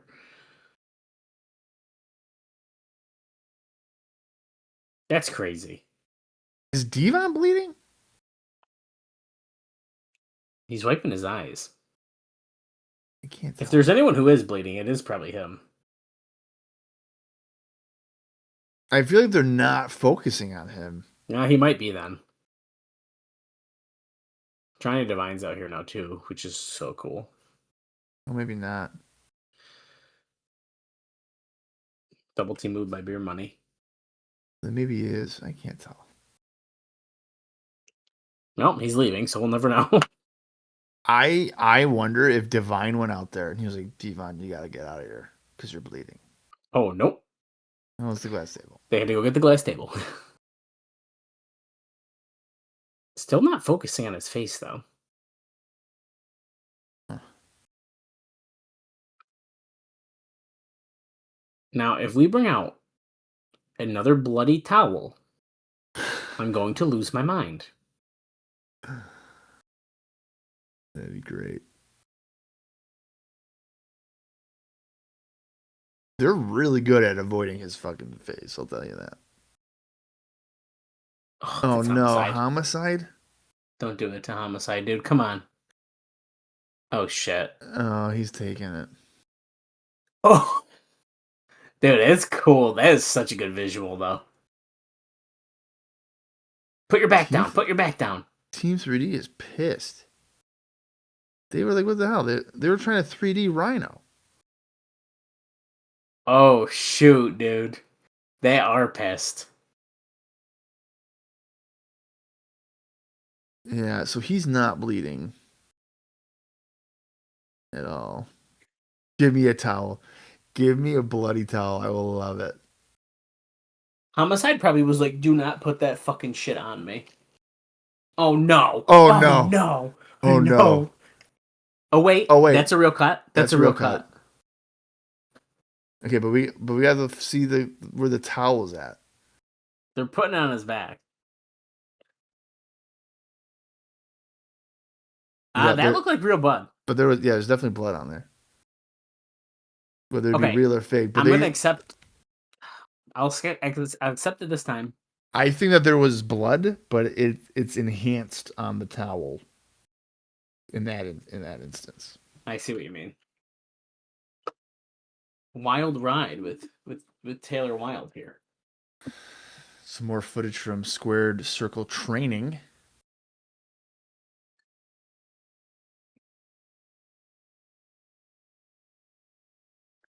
The advantage of her being young and fresh is she's got that drive.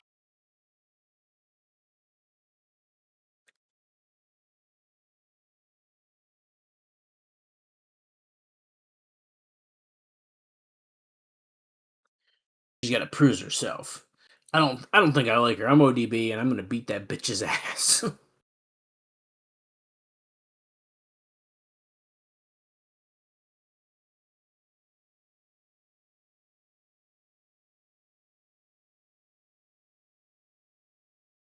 Oh God, Bill DeMont again. Does this count as a debut? I feel like we've heard from him before, haven't we? Yeah, last week. No, aside from that. Oh, I don't know. I thought we have. He technically doesn't appear though; it's just his voice, so I feel like it doesn't count. Well, yeah, but I just think it's funny that he called into the show. It is a really funny idea. He just wouldn't appear on camera.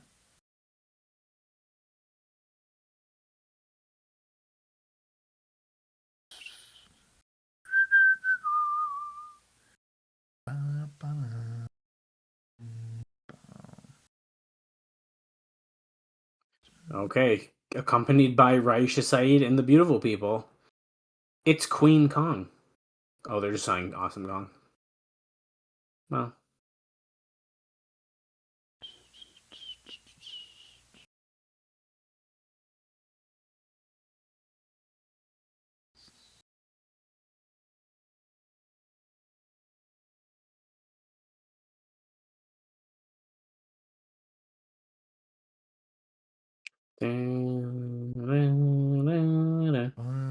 Okay, who's she gonna beat up now?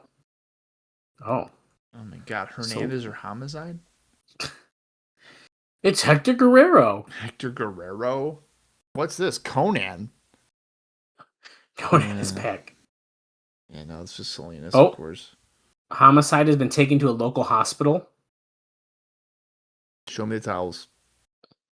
The funniest part of this is that his arm definitely got cut from the wood. Oh, yeah, not the glass. Yeah.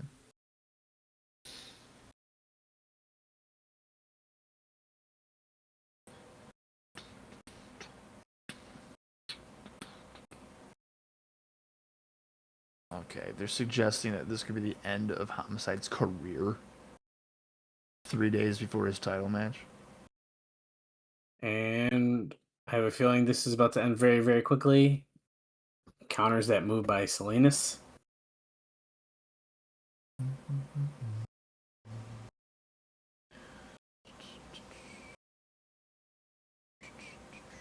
Awesome bomb. Boom. That's about to be it. Yeah, figured. Yeah, that was pretty quick. Makes very quick work of Salinas here.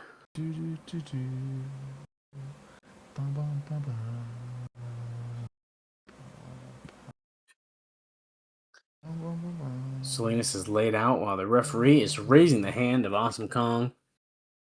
She's the... Oh, beautiful people have a microphone again. Oh, look, Velvet. Salinas got a boo-boo. Holler. Holler. Yeah, Kong.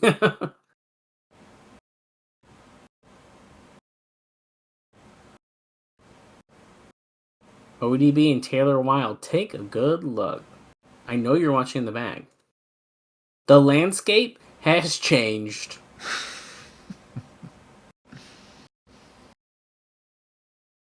Preview what's going to happen to you at Hard Justice. Yeah. Kong, get her again. Put her through another fucking glass table. Can we also just call it really quick with Implant Buster? She didn't even go down with her; she just threw her. Just tossed her. It's not even worth it. I just want to say how awesome Kong was on Dark Side of the Ring as well. What a highlight of the show. Yeah, she's one of the few people that's probably honest about all that stuff. I like how she was like, Dixie didn't know shit. I was like, okay.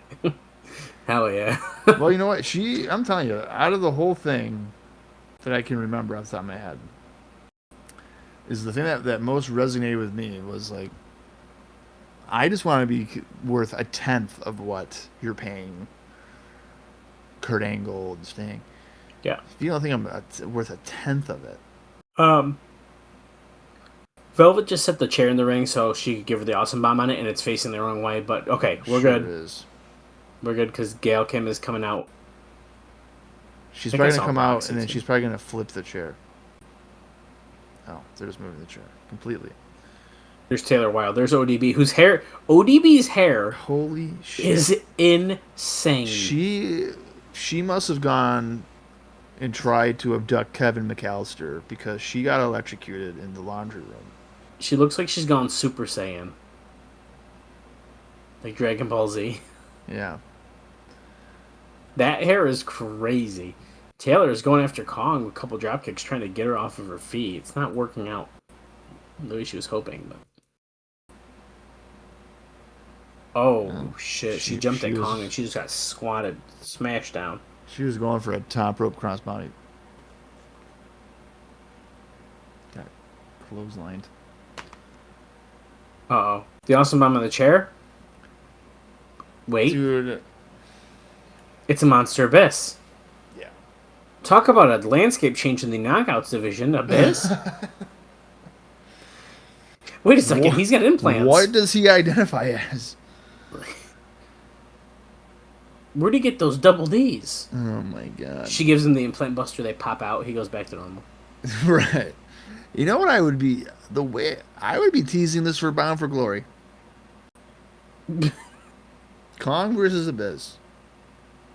I mean, honestly, why not? Monsters Ball between these two? Sign me up. I bet you Kong would do it too. Kong would be like, fuck yeah. Let's do it. Let's go. The fact that she is almost as tall as him is crazy. Well, he also has lifts in, doesn't he? Yeah, look at the lifts he's got on. A little bit, but... A little bit. Raisha Saeed is holding Kong back. Raisha Saeed is yelling at Abyss. Pretty good. She slapped him. Oh, no. Now remember, he gave her the Black Hole Slam at Victory Road, but we are on Spike right now, and we are not supposed to have violence against women. He's not. No, we're not. He's not going to do anything. Against women.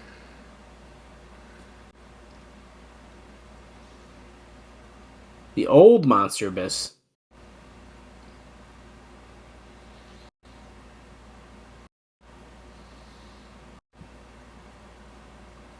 No. No. Yeah. See? He holds a chair up and Saeed gets out, and here comes security, and guess who's going to take a Black Hole Slam instead? This security guy. Boom. I feel like Abyss at this point is kind of useless. If he's just going to be coming out when people are getting hurt, what's the point? To prevent the pain. Yeah, but wrestling match. And why is he in a knockout segment? He's going to be in a match against Kong at Bound for Glory. Monster I don't know, dude. Here's your TNA live stuff, but in the meantime, Bob, I want to let you know that regarding what's planned to happen with Sting here, I have some news. And the news is that the decision has not been made. So your news is nothing. Yeah. Now, usually TNA plans things well in advance, but in this case, Russo wants to turn Sting heel because it's the double swerve. He thinks that he has everyone like the announcers and Styles and Joe going so strong that Sting going heel that he thinks fans would then believe for sure he's not turning, so that he can swerve them by turning him. Wait a minute. He thinks... You have to say that again. He thinks okay. What? Yeah, it's kind of confusing. So he has everyone like the announcers, Styles, Joe, going so strong that Sting is going to turn heel that he thinks that the fans will then believe for sure he's not going to turn, so that then he can swerve them by turning him. Okay. So the way they're playing it is everyone doesn't think he's going to turn. Everybody thinks that he is. Yes. So if the audience will think that he's not going to, but then when he does, it's like a gotcha. And that's a double swerve, bro. Now, Russo did discuss this with Sting in Houston at the pay-per-view, and Sting was not on board with it. Shocking. When it was over.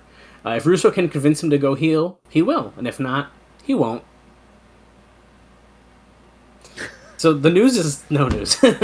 But I like how it's like Russo is going to swerve the fans because they're getting swerved on TV. I mean, I get what he's going for, but it's funny. I just love how you're like, the report there is that he has not agreed to it. So if Russo can convince him to, he will. But if he doesn't, well, then he just won't do it. Yeah. He does kind of. I mean, Booker's just rambling in the back right now. Yeah, this is nothing. He says the fact that Russo turned him heel once before in WCW, and it was such a big flop that nobody booed him, and 3 weeks later he was back to a face without even a turn back, doesn't matter. Now worse, now this we talked about that, but he says worse. The TNA TV crowd consists of 70% of people who are tourists from out of town who don't regularly watch the TV show, so getting them to boo Sting won't be easy. And among the other 30% who are the regulars, there is also a chance that they'll reject the turn because Sting, not being a regular, his being there is seen as special. Particularly, since with the booking of Joe as a face being so bad, the idea of Sting turn is to build for a Joe versus Sting match, with Sting as the heel going for the title. Now, using Styles on TV as the person also mad at Sting may be a way to do it, a Sting versus Styles match, because Styles is popular and his character isn't being so whiny. Thinking that they can get Sting over as a heel leading to the Joe match. Yeah, I think a little convoluted, but definitely convoluted. But I think the path to it would be through AJ, not through Joe. Definitely through I think so too. I mean, if you're going to do it, I feel like that is the way to do it. We're going through the match card again for Her Justice, but it's a go-home show, so fine. But again, like with the WCW reference that was included there, as we've talked about, the only time he ever got heel reaction was when he is directly associated with Lex Luger at that time. At this era, he would need to be attached to somebody that people dislike. You know who would be a great person to kind of maybe incorporate his evil side? His Father James Mitchell. They'd have to play it right. You could just be like, Sting could be like, you know what, Chris, I talked to your dad. No, I'd know nothing but this. He had some great points. I sold my soul to the devil. Devil. Yes. I think there's maybe something there. You cannot do nothing with Abyss. Nothing. Yeah. That's the issues back, know. You know that we are so back. We're feuding with Abyss again. Tracy Brooks is leading the fucking Knockouts Revolution. Samoa Joe's screaming in the back now, by the way. This is peak TNA. Everything is going perfectly. My heart is cold. My nerves My mohawk is spiky. I only have one more note before our post-show notes, and you'll see why they're post-show notes when I get to them. What? He has like a baton? What was that? Yeah, I don't know what that just was. Was it one of those retractable ones that are illegal? I think it is, yeah. Hell yeah. Yeah. So here, I'll just tell you this as we're seeing another highlight package for Booker T, Samoa Joe, but Matt Morgan as The Beast appears to be a ratings draw on American Gladiators. Even if he hasn't really broken out of the pack here with TNA, his appearances drew the highest quarter hour on both July 21st and July 28th. The latter show did a 3.2 on the Fast Nationals, up from what the show has been doing. Now, the August 4th show was the season finale, so we'll probably not hear much more about that. But the season's already over? I guess so. He must have came in mid-season and was quick. Yeah. And now we're seeing a Sting video package. Why is Sting doing this? We are just 100% filling TV time. Well, what? So we're at an hour, 6 minutes, and 39 seconds. We have 18 minutes and 5 seconds remaining. But we have a massive 8-man Weapons Gauntlet match to close out the show.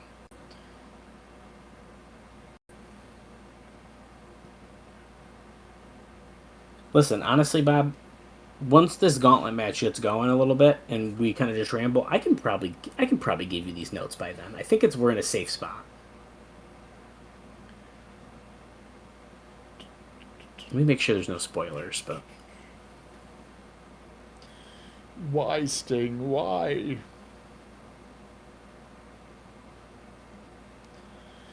We have more questions than we have answers. Okay, we can do it. Let's start it right now. Because we're still seeing a video package.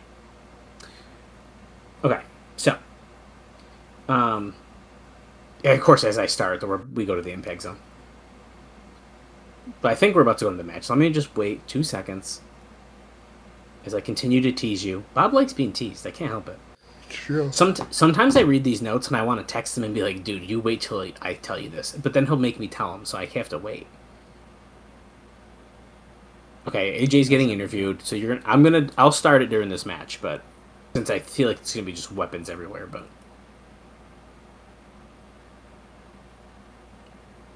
I've never seen Kurt as driven, focused as he is.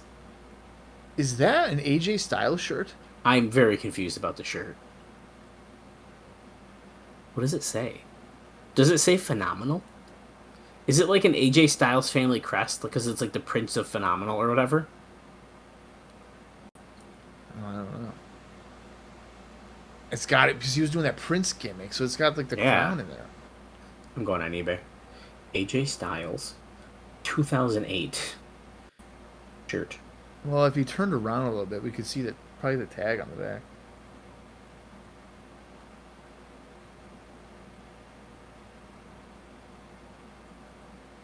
It's not coming up easily, so I'm wondering if it's not. But it has that vibe for sure. Yeah, it does. The funny thing about AJ Styles, and I respect this about him, is I just found a vintage Victory Road shirt. That's sick. He's kind of had the same little logo forever. Yeah. So all of his merch kind of goes together. Like, if you're an AJ fan, it's on everything. And I really like that. You're a punk who's got lucky and got a gold medal. I mean, the guy broke his fucking neck. I don't know if that's luck. But what do I know? At the end of the night, I'm going to be the last man standing. Now, let me tell you.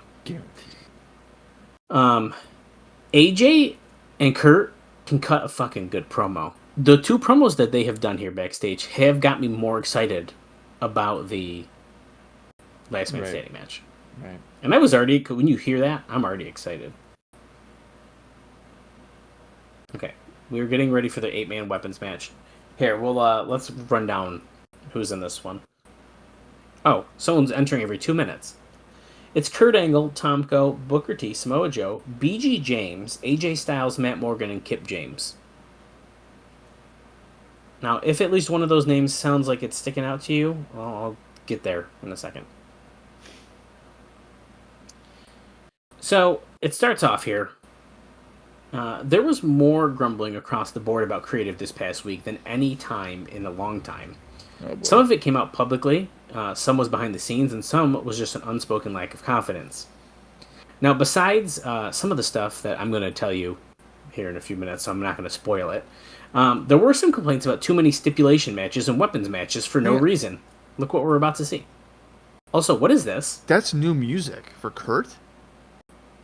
Or is this just in general for everybody?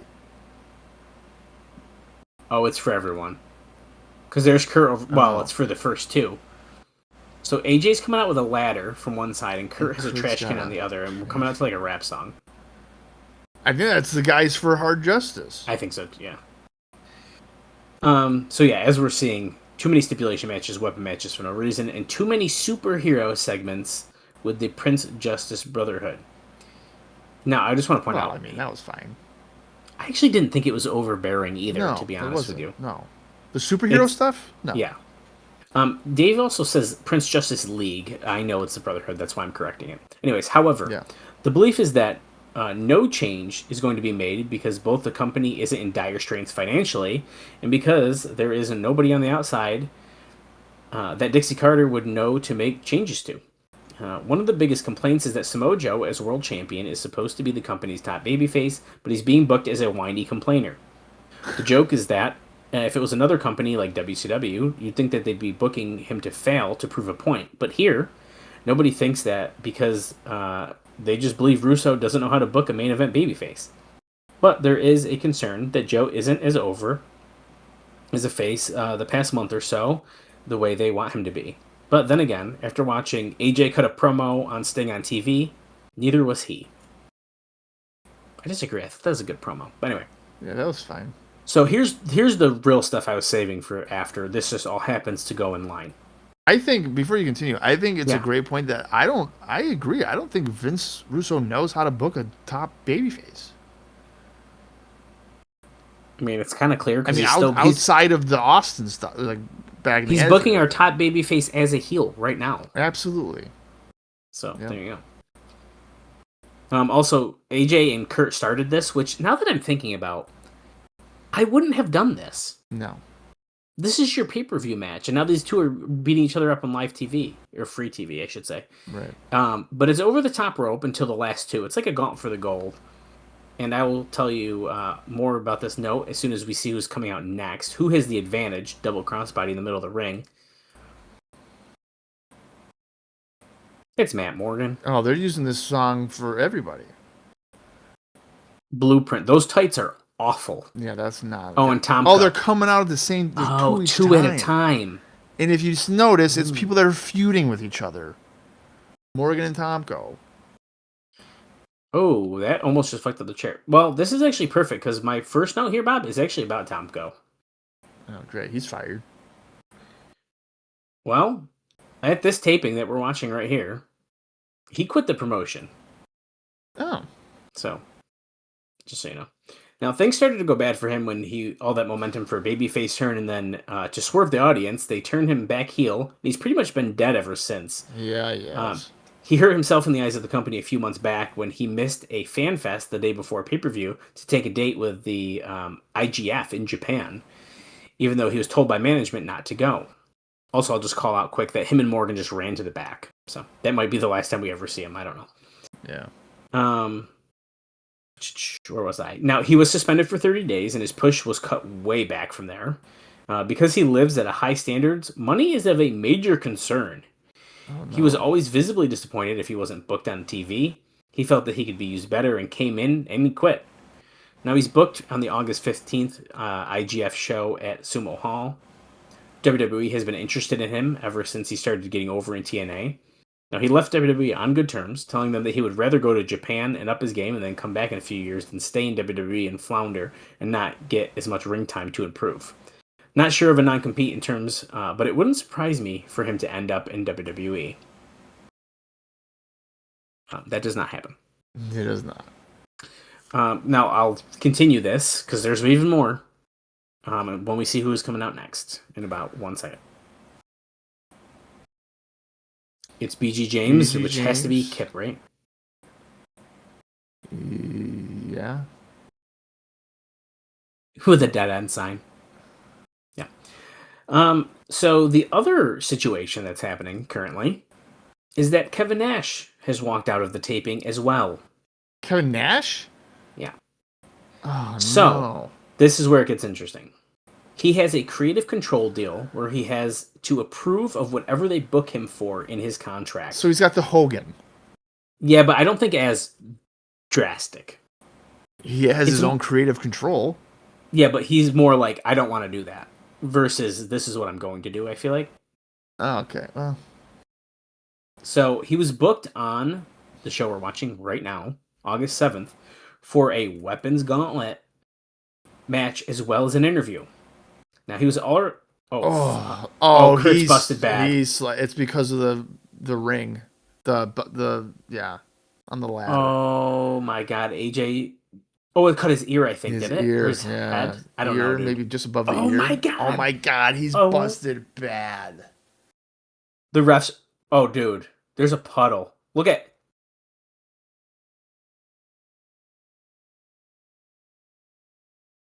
Right there. It's his ear. And his forehead, I think, both. Ready? Slow-mo? Oh, yeah, it's his ear. And his forehead. It's both, his dude. Forehead. Ready? Boom. Yeah, I think he definitely sliced his ear. Okay. You can't edit this part. Like, there's no way you can edit around that amount of blood. There's no way. Well, I didn't expect that. Now let's wait till these last guys come out. Mind you, this has primarily just been Kurt and AJ in the ring. I was just and everybody else. Pele kick. Okay, it's Booker T, and then guess who's last? Joe. Samoa Joe with his baton. Okay, so Kevin Nash was supposed to be in this match right here. Now, he was already mad at TNA because at Victory Road, he had scheduled a vacation that went until the 15th. Now, Victory Road was on the 13th. So he figured that he wasn't booked on the pay-per-view in Houston. But then he got called that he had to be on pay-per-view. So he had to cut his vacation short 2 days. Then he got there, and his only segment was the deal where he told Joe in the back that he was not to come out under any circumstances. So anyways, he saw the script of the show. First got mad that it was a weapons match. He doesn't like being in weapons matches. A constant complaint within the company is that there are too many weapons matches. And even more so now, what is the point of doing a Weapons Gauntlet match on free TV when you are selling a pay-per-view that includes a weapons cage match, a weapons street fight, a last man standing match, and a chain match? So then, as AJ gets eliminated, Kurt was just eliminated as well. Kip was eliminated during the commercial. Oh, Kip, sorry. I was watching out of my peripheral. No, Kip was eliminated. Kurt was eliminated as well. Oh, he was. And then AJ just got eliminated too. Oh, okay, cool. And now Kurt has the ankle lock locked in. So, he saw the script of the show. He first got mad that it was the... Well, I already said that, sorry. So then he saw that he was being eliminated third and was going to be eliminated during the commercial break. So guess whose spot he might have just had. So Kip took his spot. He figured since, at least at this point, it's supposed to be the main event of the September pay-per-view against Joe, that none of that made any sense. Now, there were stories that he was also mad at how he was going to be eliminated. But the impression I had, Dave, is that the script, he only saw the mention BG James, Lance Rock, and Nash as the first 3 guys out, all during the first commercial break of the match. He said he wasn't doing it and went home. And while that would have been it for 90% of people on the roster, I lost my spot. Obviously, he knew he'd get away with it. And even people who aren't enamored with Nash were not criticizing him for this one. It appeared the idea stemmed from a story from a few weeks back about Vince McMahon being mad at how Michael Cole went to a break that would make people think a match can't end during a break, since they never do. Russo saw that as one of those things that never happens in wrestling, so he wanted to do it. But instead of having one guy eliminated, if one is good, then 3 must be better. And Matt Morgan just got eliminated. We've seen that happens a lot. Eliminations during commercial breaks. I know. Eliminations especially is like even pinfall eliminations. That's happened during breaks. That's not new. Right. And then the final little chunk of this, though, just says that some in management were of the belief that the reason the talent was so mad at Creative is because they just did a 3-day house show run before the 2 days of TV that we've just been watching today and last week. So this was 5 straight nights on the road, so people were grumpier than usual. Although Nash was not on the road for that tour, Tomko was. So that was a lot, which is why it was going to be post-show. Thank God we ended with a weapons match to help us out here with that. Right. And Booker T is eliminated. And now we are ending this match with Booker T versus Tomko. And I wonder who's going to win, and not just because one of them walks out after. Oh, so Tomko quit after this. Yeah, so actually, that's the funny thing is, even though I know I read his name when I said who's in the match before, it didn't click in my head. Some reason I didn't think he was on this episode at all, which is why I was like, oh, I'll just start telling you the note now. But regardless, yeah. He quits after this. And now I will say, I looked it up and I will double check. I don't think it's for good. Muscle Buster in the middle of the ring. As in, we see him still in this year? Yeah, we do. Wow. Is it significant in any regard? No. Do we see him in 2009? Maybe. Maybe in December. I don't know.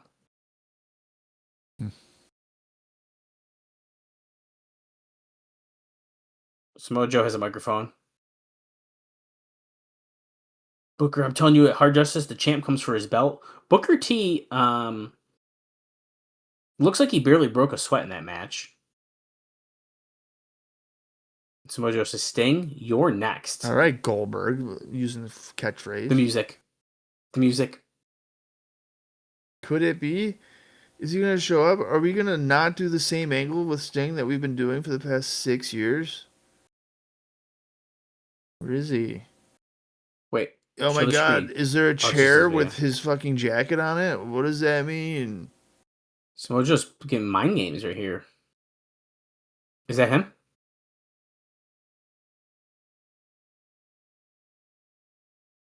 That's Sting. It is. Okay, I don't want to be like an... I'm not trying to be an asshole here, but... Did you just pay him to do nothing on this episode? Yeah. Didn't even appear in the ring? Sting, we're going to pay you $50,000 to stand in the rafters and point. Oh, I'm like sort of mad about that. What a job. Like, what a gig. I mean, good for him, man. Yeah, dude, if you can get it, by all means.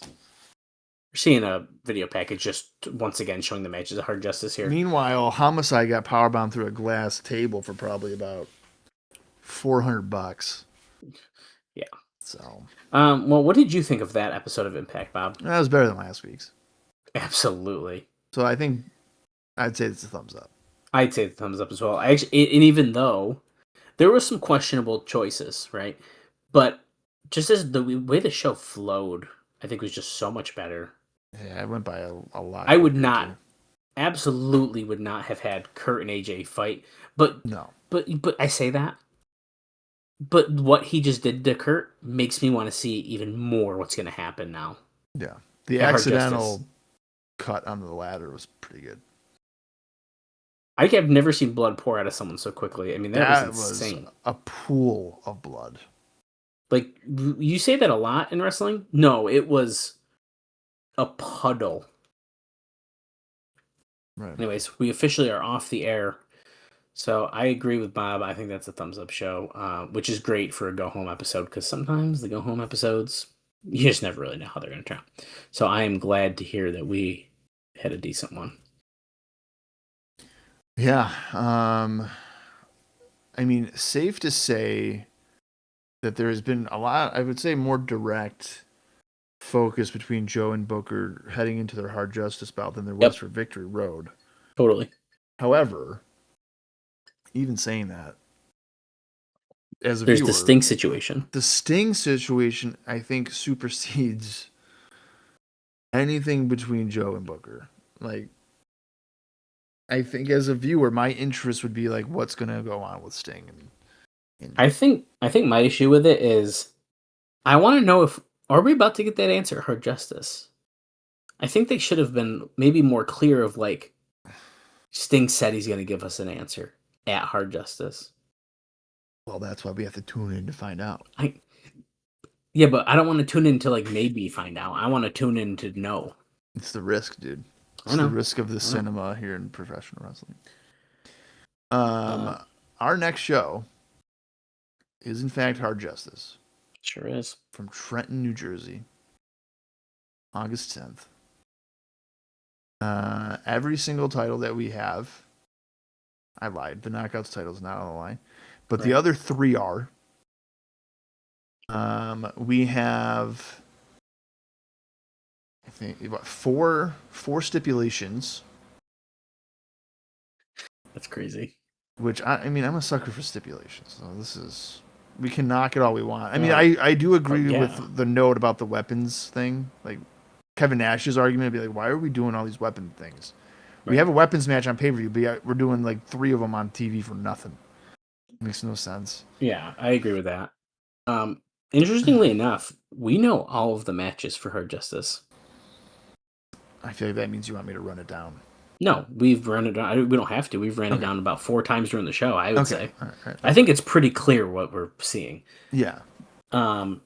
And I'll just say, because I don't think it's a spoiler by any means, if you look at the card, top to bottom, they get all the boring shit out of the... And I say boring. No, they get out of the non-stipulation matches out of the way. Yeah. And then it's weapons. So what I'm getting at here is, how is that crowd in Trenton going to hold up? That's a really good question. I think okay. This is what I would do.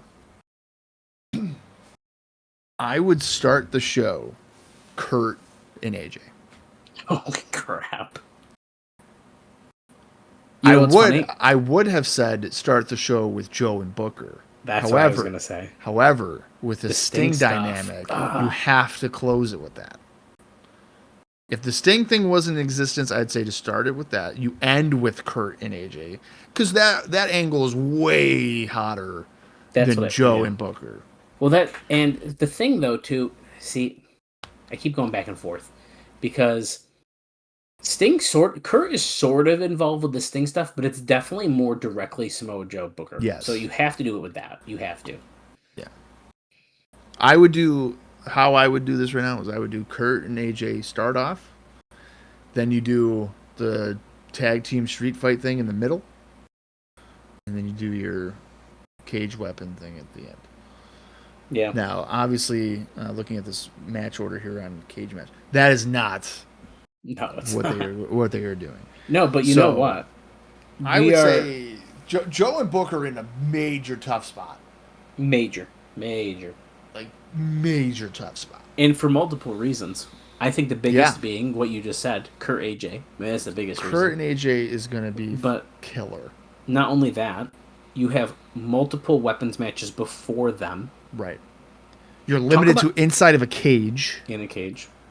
Talk about a show that's going to be interesting to see how they handle each of these weapons matches differently.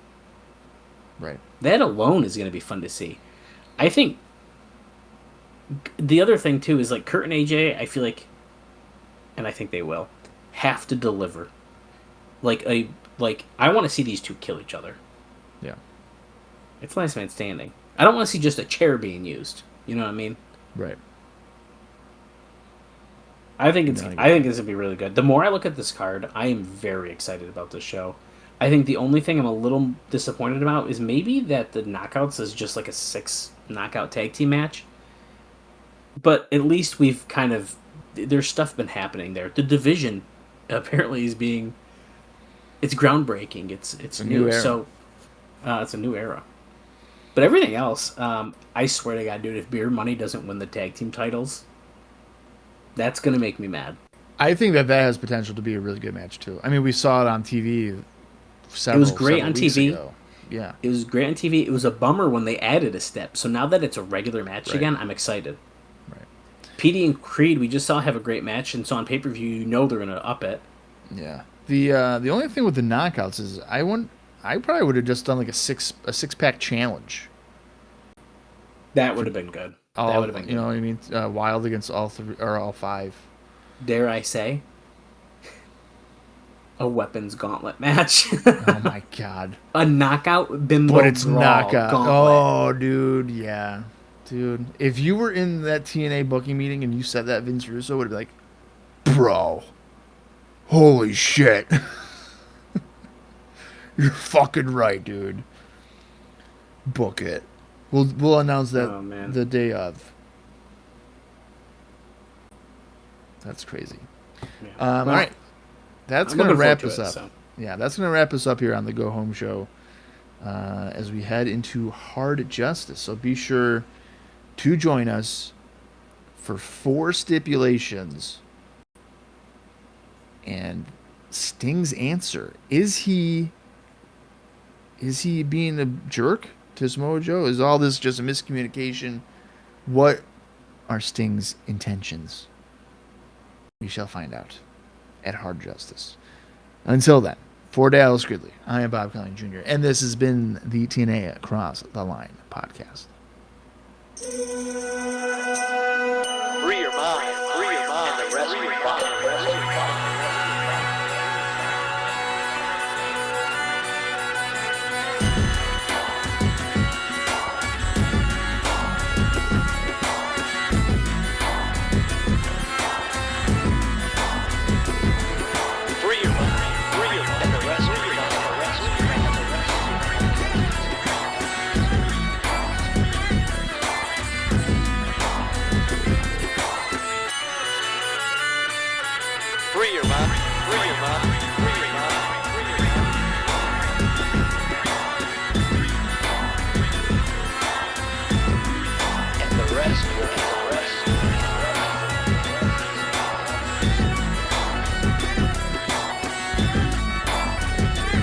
Free your mind. Free your mind. Free your mind.